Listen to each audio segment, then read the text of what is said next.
वे मध्य दोपहर तक किसी तरह से पढ़ाई करते रहे। जब वे दोनों और अधिक शोध करने के लिए बहुत भूखे हो गए, तो वे जल्दी ही भोजन करने के लिए नीचे चले गए।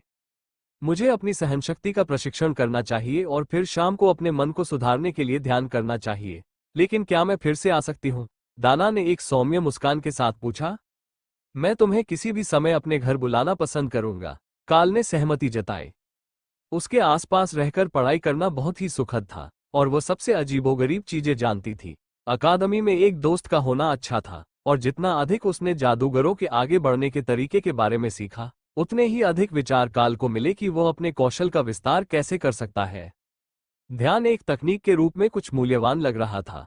ट्रेन की गाड़ी में क्रिस्टल बॉल ने कहा कि वह उसके जानवर के स्थान को देख सकती है, इसलिए उसके और उसे सुधारने की विधि के बीच कुछ संबंध होना चाहिए। अगर सब कुछ अंदर के राक्षस द्वारा संचालित होता, तो यह अन्य अभिजात वर्ग के बिल्कुल विपरीत होता, जिनका पूरा लक्ष्य किसी तरह से खुद को मजबूत करना था। आप क्या सोचते हैं, हॉक? क्या ध्यान उस जगह को बेहतर बनाने का तरीका है जहां आप हैं? काल ने पूछा। पता नहीं, लेकिन अगर यह बड़ा हो, पेड़ हो और चूहे हो, तो अच्छा रहेगा। चूहों को मत भूलना। काल चूहों को अंतरिक्ष में जीवित नहीं छोड़ना चाहता था, क्योंकि उसे डर था कि इससे वे उससे जुड़ जाएंगे और उसे एक प्रताड़ित पृथ्वी चूहे के साथ साथी के रूप में रहना पड़ेगा, जब तक कि हॉक उसे मार नहीं देता। कम से कम ये दुर्भाग्यपूर्ण होगा। इसलिए जब वह दोपहर के भोजन के बाद बगीचे में लौटा, तो वह नारियल के 2 पेड़ों की छाया में झूले में लेट गया और अपनी आंखें बंद करके उस स्थान पर ध्यान केंद्रित करने लगा। पहले तो ऐसा लगा कि कुछ नहीं हो रहा था, क्योंकि वह हॉक के आराम करने के लिए एक देवदार के पेड़ की कल्पना करने की कोशिश कर रहा था। वह जगह बस वहां थी और खाली थी, लेकिन काल महसूस कर सकता था कि इसमें और भी कुछ होने की क्षमता थी। वो बस यह नहीं जानता था कि कैसे। अगली चीज जो उसने आजमाई वो थी ऊर्जा को अंतरिक्ष में केंद्रित करना, जैसे कि जब वह रैंड का उपयोग करना चाहता था। ध्यान करते समय ऊर्जा जोड़ने से अंतरिक्ष में किसी तरह से सुधार हो सकता है। ऊर्जा को कहीं जाना होगा, या ऐसा उसने मान लिया। ऐसा लगा कि कुछ हुआ है, लेकिन 1 घंटे बाद भी बदलाव नजर नहीं आया। यहां अच्छा लग रहा है, ऐसा करते रहो, हॉक ने प्रोत्साहित किया। इससे काल ने अपनी ऊर्जा को उस वृक्ष की छवि पर केंद्रित किया, जिसे वह हॉक के रहने के लिए बनाना चाहता था। दूसरे घंटे के दौरान घोंसले के पास जमीन से एक पेड़ की टहनी उग रही थी, अंधेरे में एक देवदार की शाखा।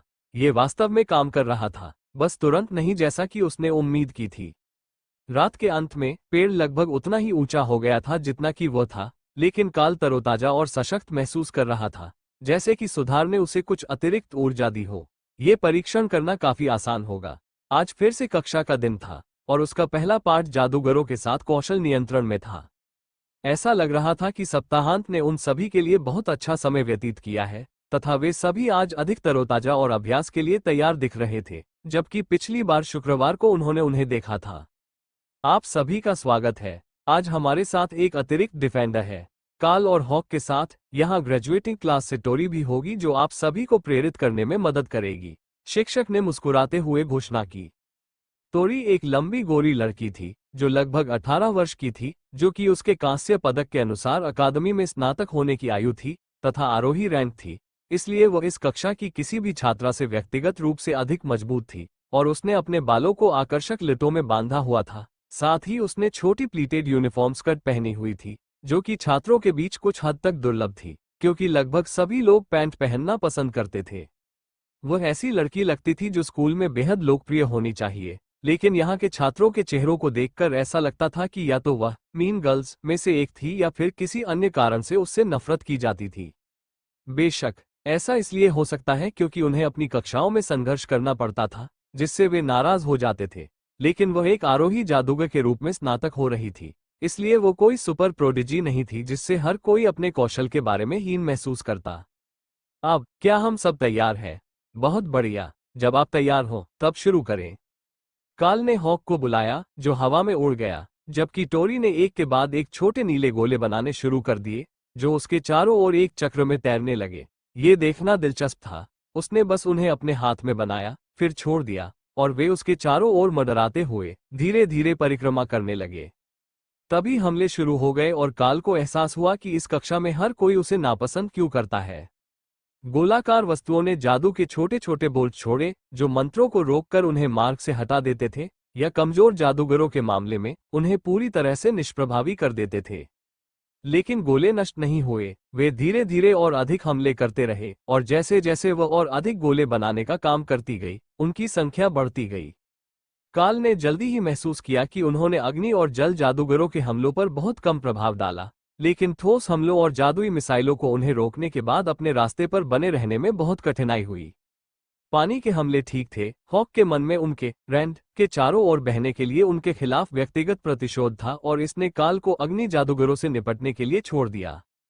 1 दर्जन गोले बनाने के बाद टोरी ने और गोले बनाना बंद कर दिया, और उसे सिर्फ मंत्र को बनाए रखने पर ध्यान केंद्रित करना पड़ा। ये केवल समय की बात होगी कि वह थक जाए या मंत्रों को ताज़ा करने की जरूरत हो, लेकिन वर्तमान में वर्ग द्वारा किए गए हमलों में से 3/4 को रोका जा रहा था। काल खुद की गति पर भी काम कर रहा था। उसे मंत्रों को रोकने के लिए उन पर अधिक शक्ति लगाने की आवश्यकता नहीं थी। रैंड हमलों को अलग करने और कम शक्ति आउटपुट पर भी उन्हें अस्थिर करने के लिए प्रवृत्त था। इससे उसे पूरी शक्ति से बहुत कम उपयोग करने और फिर भी अवरोधों को पूरा करने की अनुमति मिली। सुपरविशन और थोड़े अभ्यास के साथ वह हमलों से बचाव करने में बहुत अच्छा हो रहा था, लेकिन हॉक और भी तेजी से सुधार कर रहा था। छोटा पक्षी पानी के जादूगरों के हिट करने के प्रयासों का मजाक उड़ा रहा था, और वे अपने जादू का इस्तेमाल करने के तरीके में रचनात्मक होने लगे थे। अंततः एक जादूगर अपनी पानी की गोली को छोटी छोटी वर्षा की बूंदों के संग्रह में बदलने में कामयाब रहा, जो रैंड हमले के बाद केवल 1/3 बूंदों को ही मार पाने के बाद एक बंदूक की तरह लक्ष्य पर जा गिरी। जादूगर ने पूरी तरह से हताश होकर अकेले ही एक नए मंत्र में महारत हासिल कर ली थी। दोपहर के भोजन के बाद युद्ध प्रशिक्षण था, जो सुबह के कौशल प्रशिक्षण के मानसिक कसरत के विपरीत शारीरिक रूप से थका देने वाला था। काल को यकीन था कि अगर वे इसे ज्यादा समय तक जारी रखते हैं तो वो कुछ हफ्तों के भीतर पूरी तरह से थक जाएगा और सिर्फ ऑटो पायलट पर काम करेगा, लेकिन सार्जेंट रीटा को ज्यादा चिंता नहीं थी। क्या पूरे दिन उच्च तीव्रता वाली कक्षाएं लेना थोड़ा ज्यादा नहीं है? अभी तो दोपहर के सिर्फ 4 बजे हैं और मुझे इतना दर्द हो रहा है कि मैं मुश्किल से हिल पा रहा हूं। दिन भर की ट्रेनिंग खत्म होने के बाद उन्होंने शिकायत की। सौभाग्य से आपके शरीर के अनुकूल होने तक आपकी बालकनी में बगीचा आपको तरोताजा रखने में मदद करता है। कुछ हफ्ते दें और यह आपके लिए पूरी तरह से स्वाभाविक हो जाएगा, रीता ने जोर देकर कहा। क्या यह इसी तरह काम करता है? सार्जेंट ने उसकी शिकायत पर आह भरी और काल को खड़ा होने में मदद की।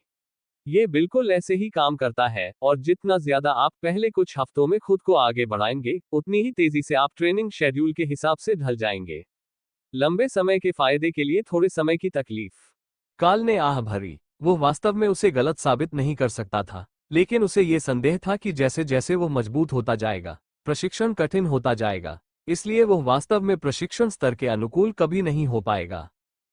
ठीक है, मैं ध्यान करने जाऊंगा और फिर कुछ खाना खाऊंगा। ऐसा लगता है कि इससे हॉक के मानसिक संतुलन को बेहतर बनाने में मदद मिलेगी। काल ने अनिच्छा से सहमति जताई। सार्जेंट ने उसके साथ और बहस नहीं की, उसने बस अपना नोटपैड निकाला और उसके अभ्यास के बारे में अपनी टिप्पणियां लिखी और ध्यान से मदद मिलने की टिप्पणी की। काल जानता था कि अब यह उसकी दिनचर्या में शामिल हो जाएगा क्योंकि उसे पता चल गया है, लेकिन यह सबसे अच्छा था क्योंकि उसे अपने रहने की जगह में विंडस्पीड हॉक को खुश रखने के लिए इसकी आवश्यकता थी। इसकी तुलना में विकास के अतिरिक्त प्रभाव केवल एक बोनस थे, क्योंकि जब बाज को किसी चीज की आवश्यकता होती थी या वह कुछ चाहता था तो वह अपने मन में बहुत मुखर होता था, इसलिए उसे ऊबने देना उसके मानसिक स्वास्थ्य के लिए एक आपदा होगी। आज कैफेटेरिया का खाना थोड़ा अलग लग रहा था। उसने साइड सलाद के साथ पास्ता स्पेशल ऑर्डर किया था, लेकिन खाने का स्वाद उसे याद से थोड़ा अलग था और ऊर्जा की मात्रा निश्चित रूप से ज्यादा थी। कुछ ही निवाले खाने के बाद काल को ऐसा लग रहा था जैसे किसी ने उसे बिजली का झटका दिया हो और उसके शरीर में ऊर्जा भर रही हो।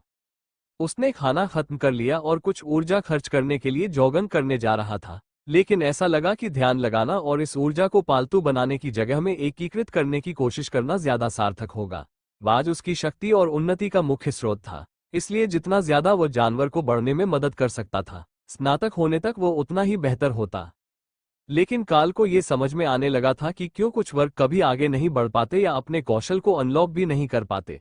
अगर उसने वो अंडा नहीं उठाया होता और अनुकूलता नहीं पाई होती, तो क्या वो कभी यह अनुमान लगा पाता कि राक्षसों को पालना ही इसका जवाब है? शायद नहीं। कोशिश करने के लिए आपको बेवकूफ होना पड़ेगा, और अकादमी निश्चित रूप से उसे एक जीवित राक्षस को छूने का अवसर नहीं देगी, बस इस संभावना पर कि यह काम करेगा और वह मारा नहीं जाएगा। एक बार जब वे झूले पर बैठ गए, जो उनका पसंदीदा ध्यान स्थल था, और उन्होंने हॉक के उन्नयन के लिए अपने शरीर की अतिरिक्त ऊर्जा को केंद्रित करना शुरू किया, तो उन्होंने पाया कि अतिरिक्त ऊर्जा बहुत जल्दी स्थानांतरित हो गई और केवल 1 घंटे में ही उन्हें फिर से भूख लगने लगी। वो हमेशा की तरह ध्यान कर सकता था, लेकिन उस मानसिक स्थान में पेड़ तेजी से बढ़ रहा था और अब उसके चारों ओर घास के कुछ पत्ते थे। अगर वो बस ऊर्जा को बढ़ाता रहा, तो वो शायद अब पहले से कहीं बेहतर कर सकता था। क्या बदला था ये स्पष्ट नहीं था, लेकिन वो रसोई के कर्मचारियों से पूछ सकता था कि क्या मेनू बदल गया है। ये सिर्फ एक अलग राक्षस का मांस हो सकता है जो उसके लिए अधिक अनुकूल था। अगर इतना ही काफी था, तो वो हर समय इसका अनुरोध कर सकता था। जब वो भारी भोजन करके इतनी जल्दी वापस लौटा तो रसोई कर्मचारी ने उसे अजीब नजरों से देखा और काल ने माफी मांगते हुए कंधे उचका दिए। ऐसा लगता है कि सप्ताहांत में मेरी क्षमताओं में जो सुधार हुआ है, उसके बाद मुझे कुछ और करना है। 1 घंटे का अभ्यास भी मुझे भूखा कर देता है, इसलिए मुझे उम्मीद है कि अगर मैं खाने का सामान इकट्ठा कर लूं तो आपको कोई आपत्ति नहीं होगी, काल ने प्लेटें भरना शुरू करते हुए बताया। बस मुझे बताइए कि आपको क्या चाहिए और मैं उसे सर्विस लिफ्ट से ऊपर ले आऊंगी, बुजुर्ग महिला ने मुस्कुराते हुए उसे बताया। क्या आपने पास्ता स्पेशल की रेसिपी बदल दी है? यह मुझे याद से अलग लग रही है, उसने जवाब दिया। नहीं, पिछले सप्ताह की तरह ही सामग्री का बैच, हमें उस व्यंजन के लिए कुछ भी नहीं मिला। क्या आप कुछ चयन आजमाना चाहते हैं और देखना चाहते हैं कि आपके लिए क्या काम करता है? मुझे पता है कि कुछ वर्गों को प्रशिक्षण के दौरान नई चीजों का स्वाद मिलता है। बर्सकर्स को विशेष रूप से अतिरिक्त मसालेदार भोजन पसंद है, और वे जितने अधिक शक्तिशाली होते हैं, उतना ही अधिक मसालेदार भोजन चाहते हैं। यह एक बढ़िया विचार है। अगर आप मुझे शुरू करने के लिए प्रत्येक विशेष चीज का थोड़ा थोड़ा हिस्सा दे सके, तो मैं उनमें से सबसे अच्छा चुन लूंगा, काल ने सहमति जताई। उसने प्लेट में थोड़ा थोड़ा करके सब कुछ भरना शुरू कर दिया और काल उसे वापस खाली टेबल पर ले गया, जहां उसने एक एक करके सब कुछ खाना शुरू कर दिया। इसका असर पास्ता जैसा ही था। उसका शरीर पहले की तुलना में भोजन से बहुत ज्यादा ऊर्जा सोख रहा था, और यह अतिरिक्त ऊर्जा हॉक के आसपास के वातावरण में प्रवाहित होने के लिए जमा हो रही थी। काल ने कैफेटेरिया की महिला को देखकर मुस्कुराया और अपनी खाली प्लेट लौटा दी। मुझे लगता है कि पास्ता और मीटलोफ दिन के 2 सबसे अच्छे व्यंजन हैं, लेकिन मेरे शरीर में जो भी बदलाव आया है, वे सभी मेरी प्रशिक्षण क्षमता के लिए बेहतर है। शाम के लिए आपको कितने की जरूरत है? उसने काउंटर पर प्लेटें सजाते हुए पूछा। रात के लिए 2-2 काफी होंगे। मैं सुबह जल्दी आ जाऊंगा ताकि मैं भारी नाश्ता भी कर सकूं। खाना कमरे के बाहर काल के आने के समय ही आया, एक छोटी गाड़ी में जिसे स्टाफ के एक सदस्य ने धकेला था। उन्होंने भरी हुई प्लेटों को पन्नी से ढक दिया था ताकि गर्मी अंदर रहे, लेकिन काल को इसकी गंध आ रही थी जो हॉल में उसका पीछा कर रही थी, और हॉक को ज्यादा खाना मिलने और अपने रहने की स्थिति में सुधार के विचार से बहुत खुशी हो रही थी। इसके लिए धन्यवाद, मैं सुबह सब कुछ लौटा दूंगा, काल ने रसोई कर्मचारी को बताया। बस आप अपने बर्तनों के साथ गाड़ी को हॉल में रख दीजिए, और जब हम हॉल साफ कर लेंगे तो हम उसे उठा लेंगे, कर्मचारी ने समझाया। फिर वह वापस लिफ्ट में चली गई और काल ने सब कुछ अंदर ले लिया ताकि वह खाने और ध्यान पर ध्यान केंद्रित कर सके। भोजन स्वादिष्ट महक रहा था, और यहां तक कि पहली सर्विंग भी, जिसने उसके शरीर को जलाने लायक ऊर्जा से भर दिया था, वास्तव में भूख मिटाने के लिए पर्याप्त नहीं थी। एक बार जब वह बिस्तर के बीच में एक आरामदायक ध्यान की स्थिति में बैठ गया, तो काल ने टाइमिंग स्पेस में सुधार पर ध्यान केंद्रित करना शुरू कर दिया। अतिरिक्त ऊर्जा उससे मुक्त रूप से अंतरिक्ष में प्रवाहित हो रही थी, जिसके कारण पेड़ बढ़ रहा था और उसके नीचे घास का टुकड़ा धीरे धीरे लेकिन लगातार फैल रहा था। एक बार जब ऊर्जा का वो विस्फोट समाप्त हो गया, तो काल ने देर से एक प्लेट उठाने के लिए रुक गया। जाहिर सी बात है कि पास्ता डिश ही पसंद की जाएगी, क्योंकि वो निश्चित रूप से जानता था कि यह एक बढ़िया डिश है, और उसने इसे कुछ ही मिनटों में खा लिया। जबकि थोड़ी देर के लिए वो सोच रहा था कि सुबह में उसे अपने इस अतिभोग पर कितना पछतावा होगा। ऊर्जा उसके अंदर उतनी ही सहजता से प्रवाहित हुई जितनी पहली बार हुई थी, और काल ने उसे पूरी तरह से पालतू बनाने वाले स्थान में डाल दिया, फिर मीटलोफ स्पेशल के साथ इस प्रक्रिया को दोहराया। जैसे ही उसने उस स्थान से ऊर्जा को अंतरिक्ष में स्थानांतरित करना समाप्त किया, उसके मन में पूर्णता की भावना प्रकट हुई, जैसे कि वह और अधिक ऊर्जा स्थानांतरित नहीं कर पाएगा। यह एक अच्छा संकेत था कि यह कोई अथाह गड्ढा नहीं था जहां वह बिना किसी अंत के ऊर्जा फेंक रहा था, लेकिन अंतरिक्ष स्वयं पूर्ण से बहुत दूर था। जैसे जैसे जगह में और अधिक बदलाव का विरोध होने लगा, काल ने सावधानीपूर्वक घोंसले को पेड़ पर ऊपर ले जाया ताकि हॉक को सोने के लिए अधिक प्राकृतिक स्थान मिल सके, और नीचे की ओर छोटे घास के टुकड़े को देखा। इस दर से बाकी जगह को घास से भरने में महीनों लग जाएंगे। आकाश और बाकी सब कुछ जोड़ना तो दूर की बात है, जो इसे अपनी छोटी सी दुनिया जैसा महसूस करा सके।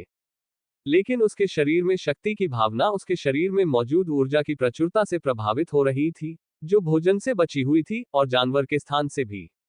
शायद वह सार्जेंट रीटा को अगले सप्ताहांत अपनी ताकत का परीक्षण करने के लिए बुला सकता था, जब उसके पास समायोजित होने के लिए अधिक समय था। वह वास्तव में जागृत मानक तक पहुंच सकता था, और केवल रैंड की आक्रमण शक्ति के आधार पर नहीं। अब जबकि जानवरों का स्थान फिलहाल पूरी तरह से तृप्त हो चुका था, काल ने यह देखने पर ध्यान केंद्रित किया कि वह बची हुई ऊर्जा के साथ क्या कर सकता है। सूची में सबसे पहले, चूंकि यह भोजन आधारित था, अतिरिक्त ऊर्जा को सीधे हॉक को देने की कोशिश करना था। पक्षी के शरीर ने खुशी खुशी शक्ति को स्वीकार किया, लेकिन काल यह नहीं बता सका कि इससे कोई सराहनीय अंतर आया या नहीं। हालांकि इससे हॉक खुश हुआ, इसलिए यह वास्तव में कोई नुकसान नहीं था। वे अब भागीदार थे, और एक खुश साथी कभी भी बुरी बात नहीं थी।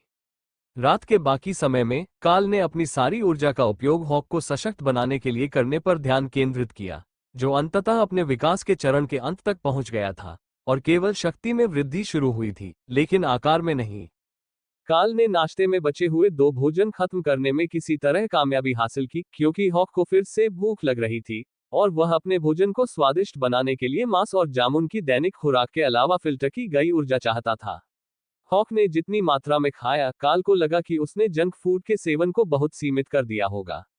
ये हॉक के भोजन के लिए एक अच्छा मसाला था, और यह उसकी भूख को नुकसान नहीं पहुंचाता था, इसलिए उसे हर समय इसका उपयोग न करने देने का कोई वास्तविक कारण नहीं था।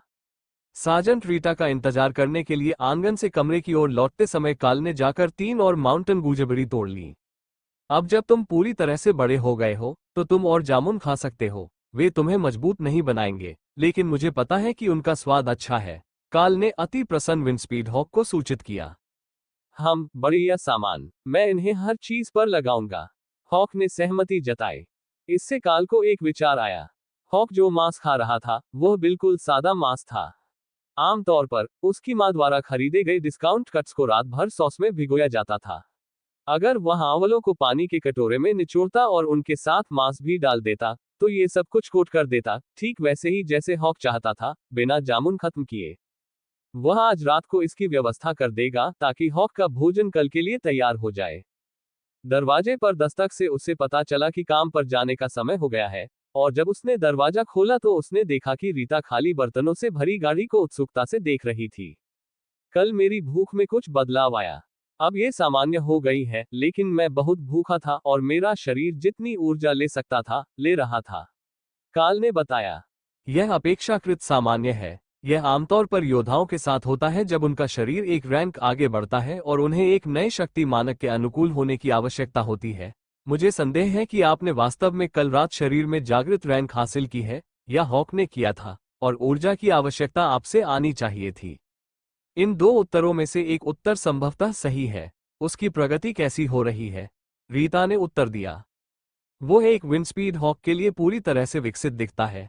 कल रात जब मैं उसमें और मेरे दिमाग में जगह बनाने के लिए ऊर्जा भर रहा था, तब वो फिर से तेजी से बढ़ रहा था, लेकिन फिर वो स्थिर हो गया। काल ने हॉक को बिस्तर पर बुलाया, और रीटा गर्व से सचते हुए हॉक को बेहतर ढंग से देखने के लिए झुकी। अब वो ज्यादा परिपक्व लग रहा है, उसके मुलायम पंख गायब हो गए हैं, और पिन पंख पिछले बार की तुलना में बड़े और मजबूत है। तुम्हारा हुनर शानदार है। विंडस्पीड हॉक को परिपक्व होने में 1 सप्ताह लगेगा। भले ही तुम्हारी योग्यता सिर्फ लड़ाकू पक्षियों को प्रशिक्षित करने की ही क्यों न हो, मैं गारंटी दे सकता हूं कि अकादमी अभी भी इसे एक बेहतरीन सफलता मानेगी। काल ने सार्जेंट की ओर मुस्कुराते हुए कहा, अगर यह एक बड़ी सफलता है, तो इसका मतलब है कि अधिक संसाधन होंगे, है ना? हम अभी भी आपके द्वारा दिए गए संसाधनों को पूरा कर रहे हैं, लेकिन अब जब हॉक पूरी तरह से परिपक्व हो गया है, तो उसका विकास धीमा हो गया है, और उसे इस तरह की दर से बढ़ने के लिए मेरे प्रयासों से कहीं अधिक की आवश्यकता होगी। सार्जेंट रीटा ने हंसते हुए कहा, अगर आप इसी दर से आगे बढ़ते रहे, तो बाकी कुलीन लोग खुद को क्या कहेंगे? मुझे लगता है कि यह स्वाभाविक है कि आपको किसी बिंदु पर धीमा होना होगा और अपनी शक्तियों को मजबूत करना होगा, लेकिन अगर आप हॉक को अतिरिक्त ऊर्जा देते रह सकते हैं, तो उसे अपेक्षाकृत कम समय में जागृति से आरोही रैंक की ओर बढ़ना चाहिए। मैं आपके लिए जो भी संसाधन उपलब्ध करा सकता हूं, ढूंढ लूंगा। हालांकि मुझे नहीं पता कि हॉक अब क्या उपयोग कर सकता है, क्योंकि हमने उन 2 तरीकों को आजमा लिया है जो इसके लिए सबसे अधिक लाभकारी प्रतीत होते हैं। ठीक है, अगर ताकत के पत्थर का एक उन्नत संस्करण है या कुछ और अधिक शक्तिशाली रक्त संचारित है तो ये बहुत अच्छा होगा। मुझे नहीं पता कि वायु पत्थर बहुत कुछ करेगा या नहीं। वो अभी भी दूसरे को पचा रहा है और पहला इतना शक्तिशाली था कि उसने बहुत बड़ी सफलता हासिल की। लेकिन अगर अन्य वायु प्रकार के संसाधन हैं तो शायद वे भी उसकी मदद करेंगे।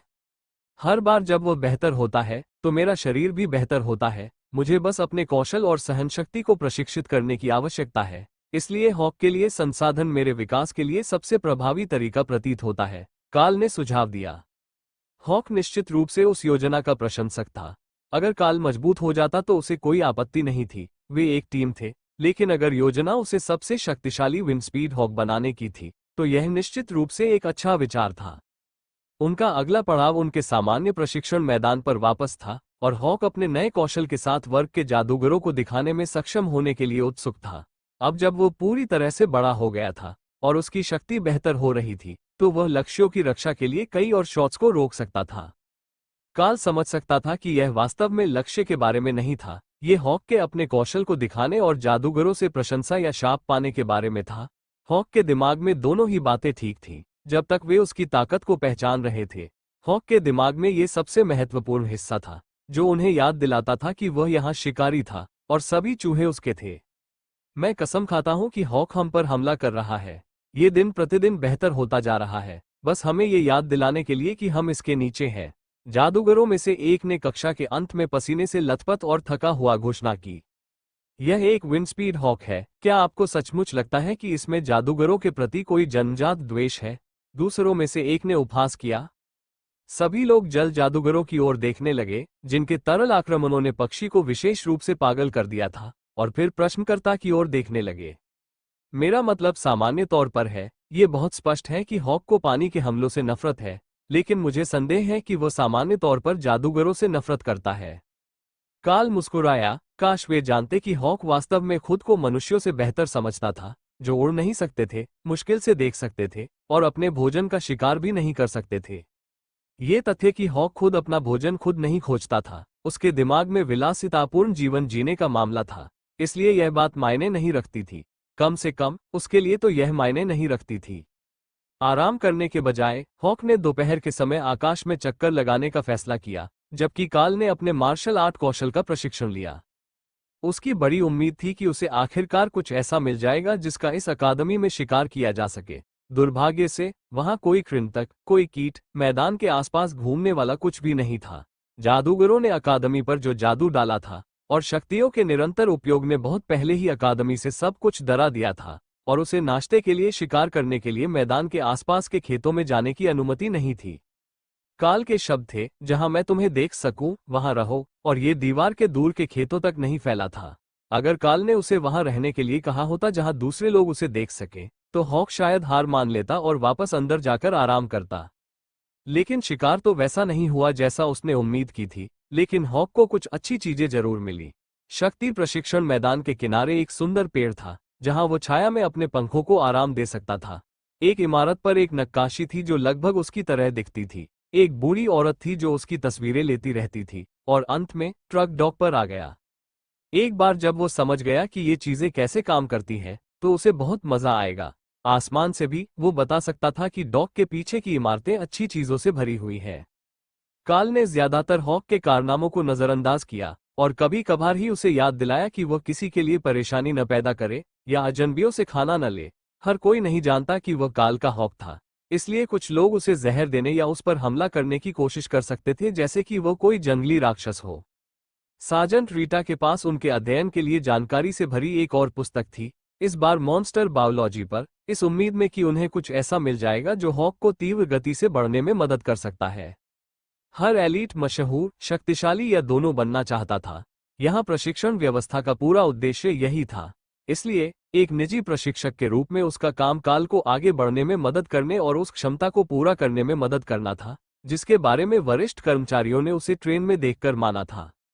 यदि अंतिम परिणाम तीव्र प्रारंभिक विकास था जो ठहराव और विकास में ठहराव की ओर ले जाता था, तो इसका मतलब ये था कि वे उसके प्रशिक्षण में अगले चरण को नहीं समझ पाए थे। लेकिन अगली बार जब वे इस तरह की कक्षा देखेंगे तो वे उसके अनुभव को आधार रेखा के रूप में उपयोग कर सकते हैं और वहां से नए अभिजात वर्ग का विकास शुरू कर सकते हैं। काल अपने कमरे की बालकनी में पाठ्य पुस्तकों के ढेर के साथ बैठा था। ये पता लगाने की कोशिश कर रहा था कि क्या हॉक को जागृत अवस्था से आरोहित अवस्था तक बिना किसी बड़ी देरी के आगे बढ़ने में मदद करने का कोई निश्चित तरीका होगा। विंडस्पीड हॉक के बारे में जो कुछ भी वह जानता था, उसके अनुसार उनकी प्रगति आमतौर पर रैन के साथ बेहतर कौशल के साथ साथ बढ़ी हुई क्षमता शक्ति स्तर से होती थी। मन से भरे राक्षस रक्त को दूसरे भाग में मदद करनी चाहिए, और वे दैनिक प्रशिक्षण कर रहे थे, जिसे करने के लिए किसी भी जंगली हॉक के पास कभी कोई कारण नहीं होगा। ज्यादातर इसलिए क्योंकि वे खाने के लिए शिकार करते थे, खेल के लिए नहीं। इसलिए वे अपने कौशल का इस्तेमाल दिन में 100 बार नहीं करते थे। इससे उन्हें जंगली जानवरों की तुलना में कुछ हद तक फायदा मिला, लेकिन उनके कौशल को बार बार निखारने के अलावा भी कुछ और करना था। हॉक ने पहले ही हेडमास्टर की पवन मालाओं से पवन अवरोध सीख लिया था, इसलिए विंडस्पीड हॉक रहस्यवादी संसाधनों से बिल्कुल नई चीजें सीख सकता था, बस उसे उन पर अपना हाथ रखना था।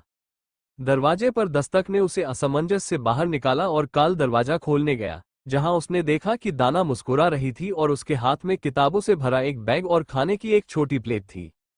मैं हॉक के लिए एक उपहार लाया हूं। किसी ने मुझे बताया कि उनके घर के आसपास खेतों में ये है और हॉक्स को ये बहुत पसंद है, इसलिए मैंने रसोई से एक खोजने को कहा। उसने उसका अभिवादन किया। इससे हॉक का ध्यान आकर्षित हुआ और वो दूसरे कमरे से उड़कर उसके कंधे पर आ बैठा और प्लेट की जांच करने लगा। यह एक छोटा जानवर था जिसकी खाल उतारी गई थी, लेकिन वह पूरी तरह से कच्चा और अक्षत था। लेकिन विंडस्पीड हॉक के लिए इसकी गंध दिव्य थी। यह एक आयरन जॉ मोल है। वे खेत के कीट हैं, क्योंकि वे अपने घोंसलों के लिए बड़े बड़े गड्ढे खोदते हैं। उनके जबड़े में बहुत ताकत है, जैसा कि आप उम्मीद करेंगे, लेकिन बस इतना ही। दुर्भाग्य से वे अकादमी के बाहर के खेतों में रहने वाले पृथ्वी के चूहों से भी कमजोर हैं, और उनके पास दूर से हमला करने की बिल्कुल भी शक्ति नहीं है। तीनों वापस आंगन में चले गए और दाना ने प्लेट मेज पर रख दी, जहां हॉक ने तुरंत उस पर हमला कर दिया। अपने शिष्टाचार का ध्यान रखो, मैं नहीं चाहता कि तुम्हारी पाठ्य पुस्तकों पर खून के छींटे पड़े, काल ने उसे याद दिलाया। जवाब में बाज ने प्लेट को मेज के दूर की ओर धकेल दिया, लेकिन अपनी गति धीमी नहीं की, बल्कि खुशी खुशी उस छोटे जानवर को टुकड़े टुकड़े कर दिया। आज आप क्या काम कर रहे हैं? काल ने पूछा, जब दाना ने नोटबुक की एक जोड़ी निकाली, लेकिन कोई संदर्भ पाठ नहीं दिया। मन नियंत्रण शिक्षक के अनुसार मैं अभी भी हर मंत्र के लिए बहुत अधिक उपयोग करता हूं, और यही अक्षमता है जिसके कारण मुझे कई मंत्रों और मेरी चैनलिंग गति में परेशानी हो रही है। अभी के लिए उन्होंने मुझे केवल मैजिक मिसाइलों और कोहरे पर ध्यान केंद्रित करने और अभी तक अपने मंत्रों के संग्रह का विस्तार न करने के लिए कहा है, अन्यथा मैं नए मंत्रों में बुरी आदतों को शामिल कर लूंगा। इसलिए मैं अपनी कार्यक्षमता को यथाशीघ्र बढ़ाना चाहती हूं, दाना ने बताया। हॉक ने दिलचस्पी से ऊपर देखा।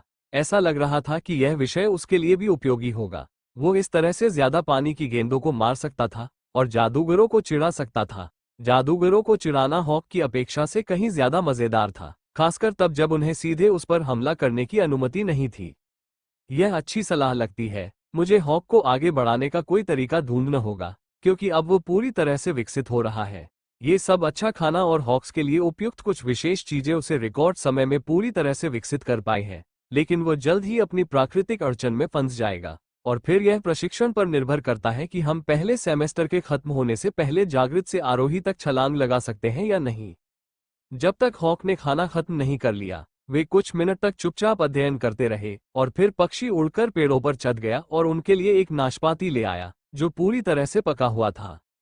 काल को गाइड बुक से यह याद आया। माना जाता है कि यह शरीर को तरोताजा करने और तनाव दूर करने में मदद करता है। जादुई पौधों का एक सामान्य प्रभाव, लेकिन अध्ययन करते समय उपयोगी होता है।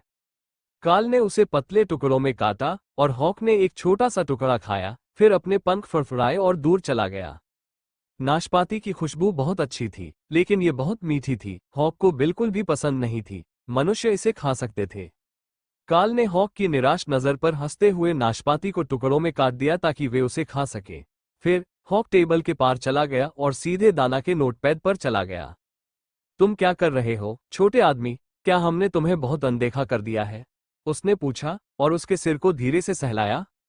हॉक ने ध्यान आकर्षित करने के लिए अपनी कमर कस ली, फिर खुद को हिलाया और ध्यान केंद्रित किया। उसने एक पंजा उठाया और अपने सामने एक ब्लेड बनाया, फिर तीव्रता को लगभग 0 तक कम कर दिया, फिर उसे फिर से ऊपर लाया, फिर नीचे तब तक किया जब तक वह लगभग अदृश्य नहीं हो गया। उसे बर्बादी के बारे में बताओ, हॉक ने पूछा। वो चाहता है कि आप ये समझें कि आप जितना ज्यादा खुद को आगे बढ़ाएंगे, उतना ज्यादा मैना बर्बाद करेंगे। अपने मैजिक मिसाइलों के साथ वो जो कर रहा है, उसे आजमाएं, और मुझे लगता है कि आप देखेंगे। इसे अपनी जगह पर रखें और इसकी शक्ति को कम करते रहें। मैना की लागत तेजी से कम होती है, काल ने समझाया। दाना ने संदेहपूर्ण तरीके से देखा, लेकिन उसने वही किया जो उसने कहा था।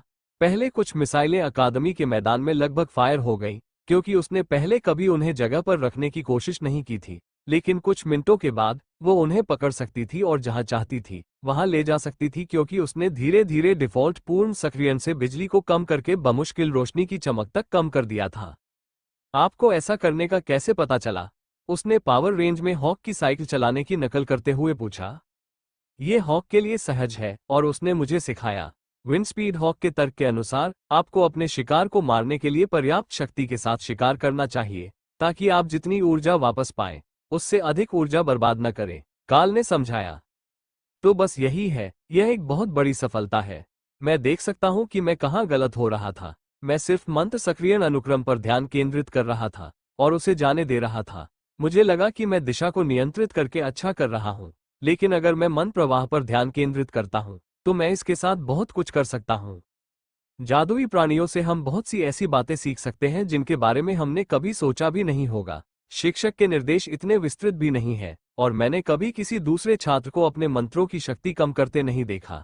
वे बस अपनी सहनशक्ति बढ़ाते हैं और हर बार पूरी शक्ति से सब कुछ डालते हैं, लेकिन जैसे जैसे वे बड़े होते हैं, उनका नियंत्रण भी बेहतर होता जाता है। काल ने एक क्षण के लिए इस बारे में सोचा और अपना सिर हिलाया। नहीं, वरिष्ठ छात्रों ने शक्ति को नियंत्रित करना और विभाजित करना भी सीख लिया है। मुझे लगता है कि उन्होंने सोचा होगा कि नए जादूगर के लिए ये बहुत मुश्किल होगा, लेकिन इससे जादू करना बहुत आसान हो जाता है। भले ही आप इसे आधी शक्ति से करें, आपको पहले की तुलना में कम से कम 5 मिसाइलें दागने में सक्षम होना चाहिए।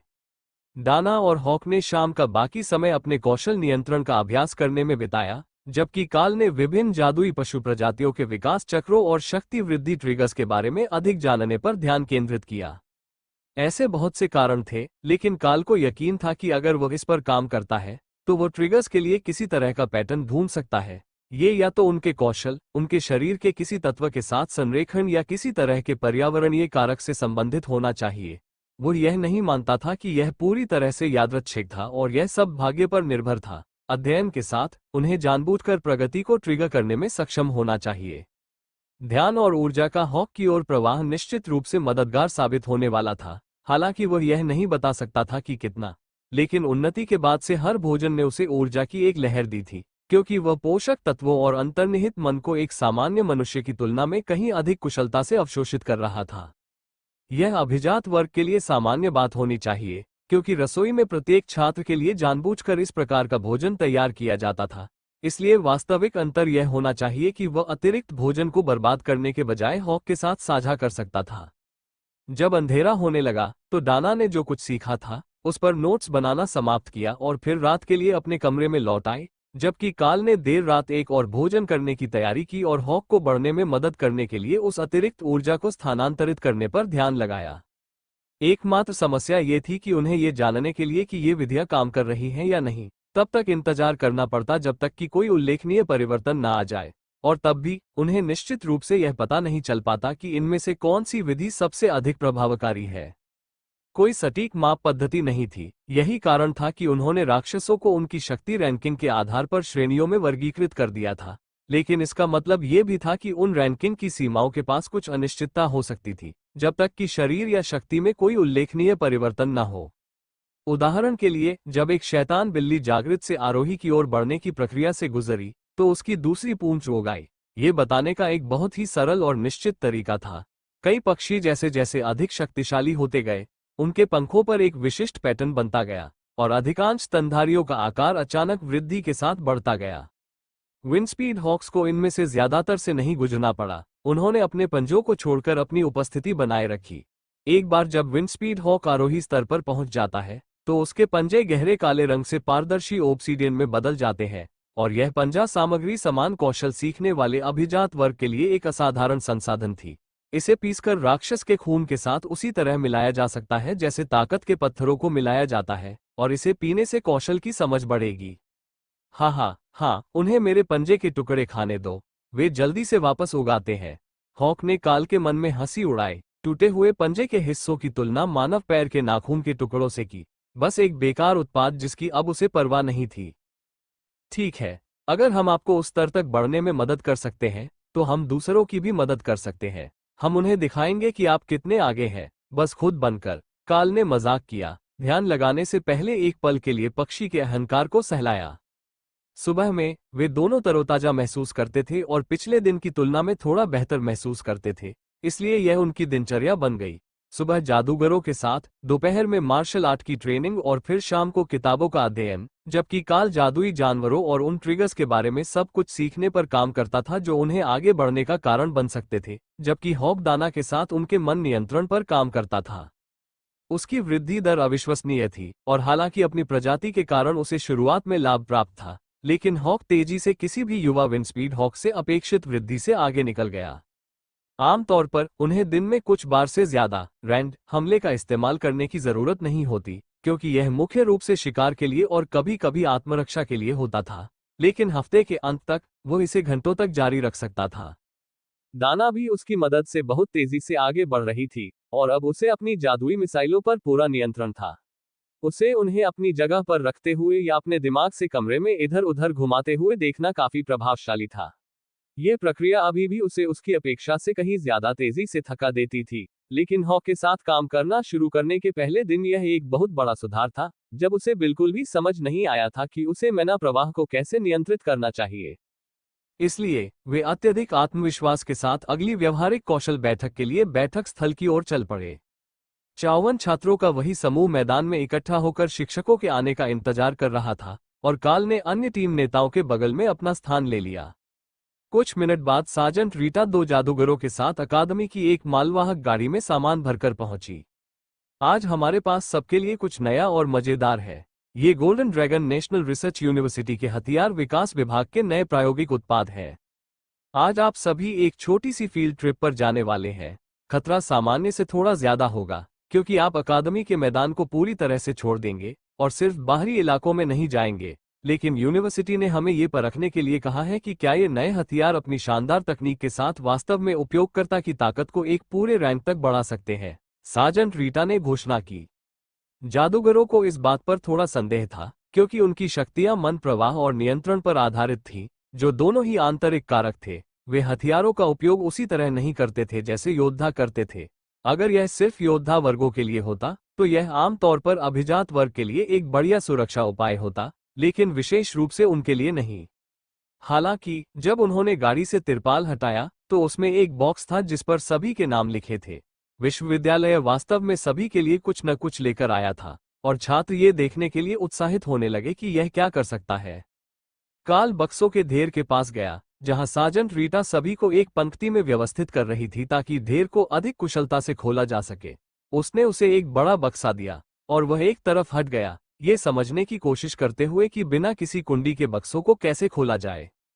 इसका उत्तर एक तरफ बीच में एक फिंगरप्रिंट स्कैनर था, जो पेंट के नीचे छिपा हुआ था। शहर में पले बड़े छात्रों के लिए ये स्पष्ट था, लेकिन छोटे शहरों में उनके दैनिक जीवन में ऐसी उच्च तकनीक वाली सुरक्षा की कोई आवश्यकता नहीं थी। वे बस बक्से को बंद करके उसे सुरक्षित कहते थे। बक्से के अंदर नए दस्ताने थे, जो कम से कम बाहरी रूप से तो उसके पास पहले से मौजूद दस्ताने जैसे ही थे, लेकिन वे प्रशिक्षण इकाइयों की तुलना में हल्के थे, और उंगलियों के पंजे मिश्र धातु के बजाय किसी वास्तविक राक्षस के पंजे से बने हुए प्रतीत हो रहे थे। यह उनके रैंड हमले में किस तरह का अंतर लाने वाला था, यह एक रहस्य था, लेकिन हो सकता है कि उनके हाथ को लगभग कोहनी तक ढकने वाले साधारण काले धातु के ऊपरी दस्ताने के नीचे कुछ और छिपा हो, जो मैना चैनलिंग में मदद करता हो, या उनके कौशल के लिए किसी प्रकार के प्रवर्धक के रूप में काम करता हो।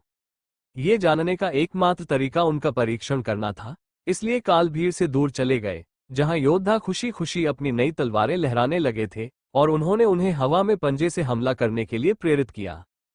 शक्ति सक्रियण बहुत अधिक स्वाभाविक लगता है, तब भी जब वह इसे नंगे हाथों से कर रहा होता है। तलवार कौशल के विपरीत, कौशल के लिए गॉटलेट सख्ती से आवश्यक नहीं थे। उसके पास अपने नाखून थे जो काम कर सकते थे, लेकिन उसके हाथों पर इन नए गॉटलेट के साथ शक्ति राक्षस के पंजों में प्रवाहित होती हुई प्रतीत होती थी, और वह अपने आप से प्रबंधित करने की तुलना में बहुत अधिक आसानी से आकार लेती थी। ऐसा महसूस नहीं हुआ कि यह सामान्य से अधिक शक्तिशाली था, और उसने जो ऊर्जा लगाई वह समान थी, लेकिन उसकी रिकवरी सामान्य से अधिक तेज थी, जैसे कि हथियार ने उसकी खर्च की गई ऊर्जा में से कुछ उसे वापस कर दी हो। इन गॉयटलेट्स के साथ काल को यकीन था कि वो पूरी सुबह आसानी से लड़ सकता है, और जादूगरों के साथ रक्षात्मक प्रशिक्षण के दौरान उसे ज्यादा ब्रेक नहीं लेने पड़ेंगे। यह निश्चित रूप से उसके सहपाठियों को पागल कर देगा कि उनके हमलों को रोकने के लिए इतने सारे कौशल आ रहे हैं, लेकिन वे किसी भी तरह बेहतर हो रहे थे, इसलिए यह उनके लिए अच्छा हो सकता है। सभी हथियार बांटने में कुछ ही मिनट लगे और जिस मैदान में वे इकट्ठे हुए थे वहां अराजकता फैल गई। चारों तरफ तलवारों के हमले और मंत्र उड़ रहे थे।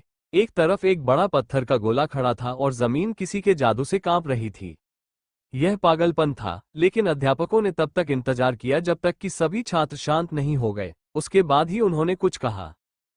ठीक है, सब शांत हो जाओ। तुम्हें पता है कि आगे क्या होने वाला है, लेकिन इस बार एक ट्विस्ट है। इस हफ्ते हम तुम्हें जोड़े में रखेंगे। बैग में हर नंबर के 2-2 हैं। एक पेपर उठाओ और आज के अभ्यास के लिए अपना साथी ढूंढो। तुम सब एक बड़े क्षेत्र में अकेले काम करोगे, इसलिए अगर कोई समस्या आती है तो बैकअप की उम्मीद मत करो, सार्जेंट रीटा ने समझाया, जबकि दोनों जादूगर अपनी चतुराई से अत्यधिक प्रसन्न दिख रहे थे। विश्वविद्यालय ने जादूगरों के लिए जो उपकरण बनाए थे वे प्रत्येक व्यक्ति के लिए अलग अलग थे, लेकिन अधिकतर वे क्रिस्टल और ट्यूबों से भरे एक छोटे आयताकार फ्रेम के रूप में थे, जिन्हें उपयोगकर्ता की बेल्ट से लटकाया जा सकता था। सौंदर्य की दृष्टि से वे एक अजीब विकल्प थे, लेकिन उन जादूगरों में से एक ने जो हुड वाला कोट पहना हुआ था, जिसके अंदर से तार गुजर रहे थे, उससे बेहतर थे। दाना के पास एक बक्सा था जो चपटा था और पेपरबैक उपन्यास से थोड़ा बड़ा था। इससे काल को एक बढ़िया विचार आया। अगर उन्हें इन प्रोटोटाइप को रखने की अनुमति दी जाती तो वो उनमें से कुछ पर एक नियमित पुस्तक कवर लगाने का सुझाव दे सकते थे, ताकि वे अकादमी के सामान्य परिधान के साथ थोड़ा बेहतर तरीके से मिश्रित हो सके। इससे उन्हें क्षति और गंदगी से भी बचाया जा सकता है, जो स्पष्ट रूप से जादूगर बढ़ाने वाले उपकरणों पर काम करने वाली डिजाइन टीम के लिए चिंता का विषय नहीं था। सार्जेंट रीटा, ये दस्ताने किस चीज से बने हैं, क्या आप जानती हैं? काल ने पूछा जब वो नंबरों का थैला लेकर उसके पास आए। जहां तक मुझे पता है ये बस विभिन्न राक्षसों के अंगों का संयोजन है। ये जादुई जानवरों के पहलुओं को मिलाकर जादुई वस्तुएं बनाने जैसा है, उसने कंधे उचकाते हुए उत्तर दिया। काल ने बैग से एक नंबर निकाला और बाकी छात्रों के चुनने का इंतजार करने लगा। उसने 17 नंबर निकाला था, लेकिन शिक्षकों के चेहरे पर दिख रहे भाव से पता चल रहा था कि अपने साथी को खोजने के लिए सिर्फ अपना नंबर चिल्लाना बर्दाश्त नहीं किया जाएगा, या कम से कम नंबर बांटे जाने से पहले तो नहीं। इसलिए काल ने उन लोगों के साथ घूमने और नंबर चेक करने का फैसला किया जिन्हें उनके कार्ड मिल गए थे। वो शुरू में समूह के किनारे पर था और उसका रास्ता भीड़ के बीच से सार्जेंट के पीछे पीछे चल रहा था। दूसरे लोग भी यही कर रहे थे, लेकिन एक संगठित तरीके से। वे अपने पेपर की संख्या के आधार पर लाइन में लगना शुरू कर रहे थे, जिसमें नंबर 1 उस जगह की ओर बढ़ रहा था जहां काल शुरू में खड़ा था। काल को तुरंत समझ आ गया और वो लगभग उस स्थान पर पहुंच गया जहां उसे लगा कि 17वां जोड़ा होना चाहिए, और उसने खुद को डाना के बगल में खड़ा पाया, जिसके हाथ में उसके जैसा ही एक कार्ड था। ठीक है, इससे काम आसान हो जाता है। हम पहले से ही एक दूसरे के बुनियादी कौशल जानते हैं और उन्हें एक साथ मिलकर अच्छा काम करना चाहिए। तुम नेतृत्व करो, हॉक स्काउट्स, और मैं पीछे से नुकसान पहुंचाऊंगी, उसने मुस्कुराते हुए उसे सूचित किया। यह मेरे लिए काम करता है। आपका नया उपकरण कैसा है? क्या ये सामान वास्तव में उससे बेहतर है जो आप पहले इस्तेमाल कर रहे थे? काल ने पूछा। ऐसा लगता है, लेकिन हम इसका पता तब लगाएंगे जब हमें वास्तव में इसका उपयोग करना होगा। बॉक्स एक फोकसिंग डिवाइस है और आप इसका उपयोग जादू करते समय प्रभावों को तीव्र करने के लिए करते हैं। पहले तो इसे ठीक से उपयोग करना थोड़ा मुश्किल है, लेकिन थोड़े अभ्यास के साथ यह मेरी जादुई शक्ति को काफी हद तक बढ़ा देगा, दाना ने उत्तर दिया। अब हमें बस ये पता लगाना है कि हम इसका परीक्षण किस पर करने जा रहे हैं। एक बार जब सभी लोग व्यवस्थित हो गए तो जादूगरों ने समूह को कहीं ले जाने की तैयारी में फिर से अपना जादू चलाना शुरू कर दिया। ये संस्करण काल द्वारा पहली बार देखे गए संस्करण से कहीं अधिक जटिल लग रहा था और दोनों जादूगरों पर प्रयास स्पष्ट रूप से थका देने वाला था। इसका मतलब ये होना चाहिए कि वे अकादमी के बाहरी इलाके से काफी आगे जा रहे थे, जो केवल बड़े शिक्षक के लिए एक सरल और सहज जादू था। लेकिन वे लक्ष्य स्थान पर उतनी ही आसानी से पहुंच गए जितनी पहली बार पहुंचे थे, और काल ने खुद को एक खंडहर गोदाम में डाना के बगल में खड़ा पाया, जहां अभी भी सूखे सामान की बोरियां और धीरे धीरे रिसने वाला शहद भरा हुआ था, जिसने बड़ी संख्या में मधुमक्खियों को आकर्षित किया था। हमें उन्हें नाराज करने से पहले ही वहां से चले जाना चाहिए। मुझे आज मधुमक्खियों के डंक मारने का मन नहीं है, काल फुसफुसाया जब दाना ने उनके आसपास के माहौल को देखा। हॉक बाहर निकलकर ये देखने के लिए उत्सुक था कि क्या हो रहा है, लेकिन जब तक उन्हें ये पता नहीं चल जाता कि वे किस तरह के खतरे का सामना कर रहे हैं, काल उसे बिना सोचे समझे ऊपर नहीं भेजना चाहता था।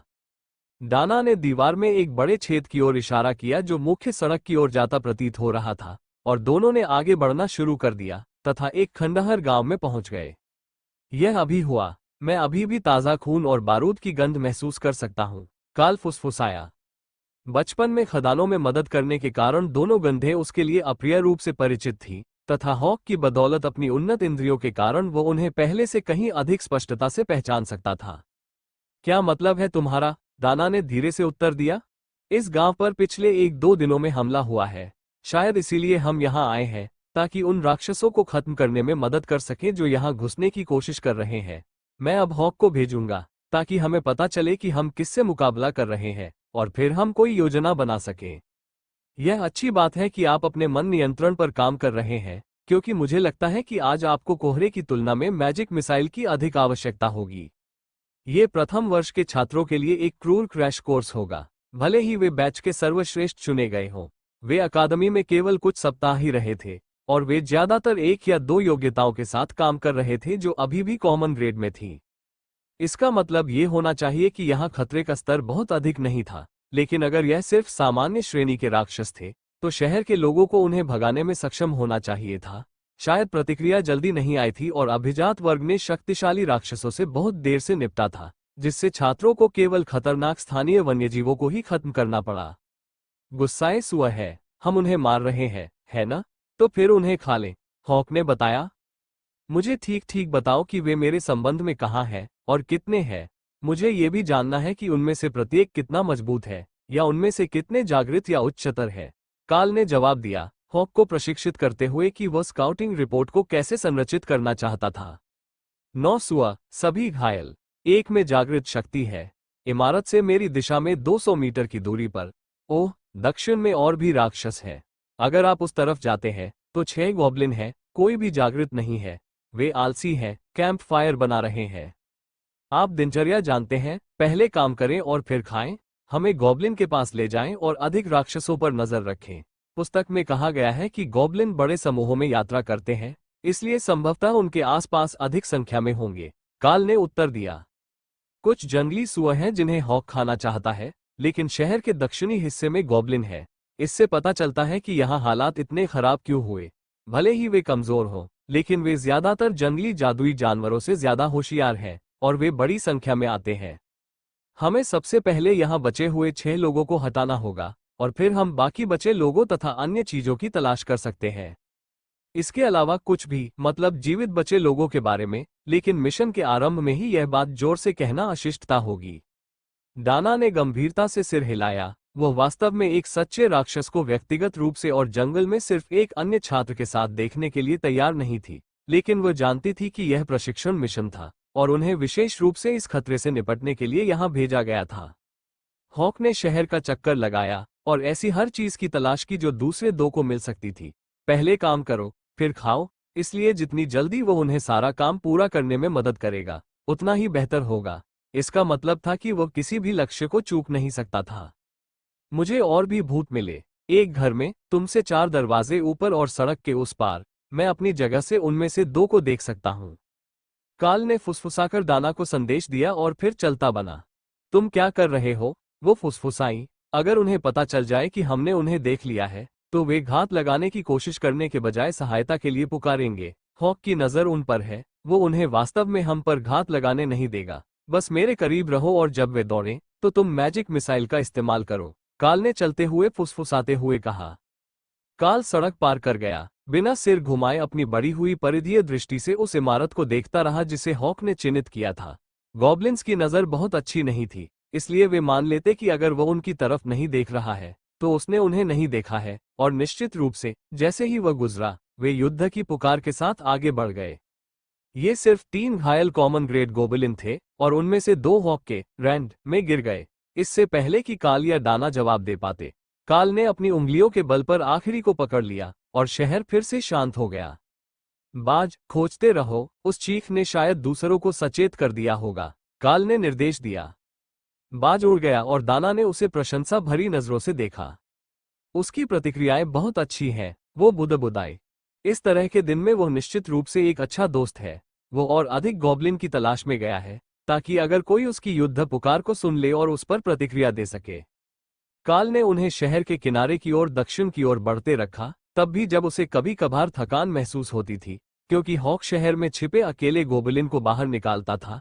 वो इस स्थिति से खुश नहीं था, क्योंकि उनसे बहुत बुरी गंध आती थी और वह उन्हें खा नहीं सकता था। लेकिन जैसे ही वह उन्हें ढूंढकर खत्म कर देता, उसे दूर से आयरन टस्क सुअरों के होने का वादा था। उन्होंने आज हमारे लिए वाकई एक क्रूर परीक्षा की तैयारी की है। हॉक ने अब तक 5 और भटकते हुए गॉब्लिन ढूंढ लिए हैं, और हम अभी भी 6 के बड़े समूह तक नहीं पहुंच पाए हैं। जब हम पहुंचे तो तुम जो भी चाहते हो उसे मार डालो। तुम्हारा जादू रैंड की तुलना में डालने में धीमा है, इसलिए मैं तुम्हें हमले का नेतृत्व करने दूंगा और फिर मैं उन्हें हमारे पास आने से रोकूंगा। काल ने पूछा, आप कई मिसाइलों के प्रयास में कैसा काम कर रहे हैं? मैं अभी भी एक समय में केवल 2 को ही नियंत्रित कर सकती हूँ, लेकिन एक बार जब मैं मंत्र शुरू कर देती हूँ, तो अगला वार भेजना बहुत तेज हो जाना चाहिए। क्या पैक में कोई जागृत रैंक वाला गॉब्लिन है? उसने जवाब दिया। हॉक के अनुसार वे सभी सामान्य श्रेणी के अनुयायी हैं, किसी मजबूत नेता का कोई संकेत नहीं है। जो अभिजात वर्ग यहाँ पहले आया था, उसने संभवतः मजबूत दुश्मनों से निपटा और फिर बाकी को छोड़ दिया, या वे भाग गए और वापस आ गए, काल ने उत्तर दिया।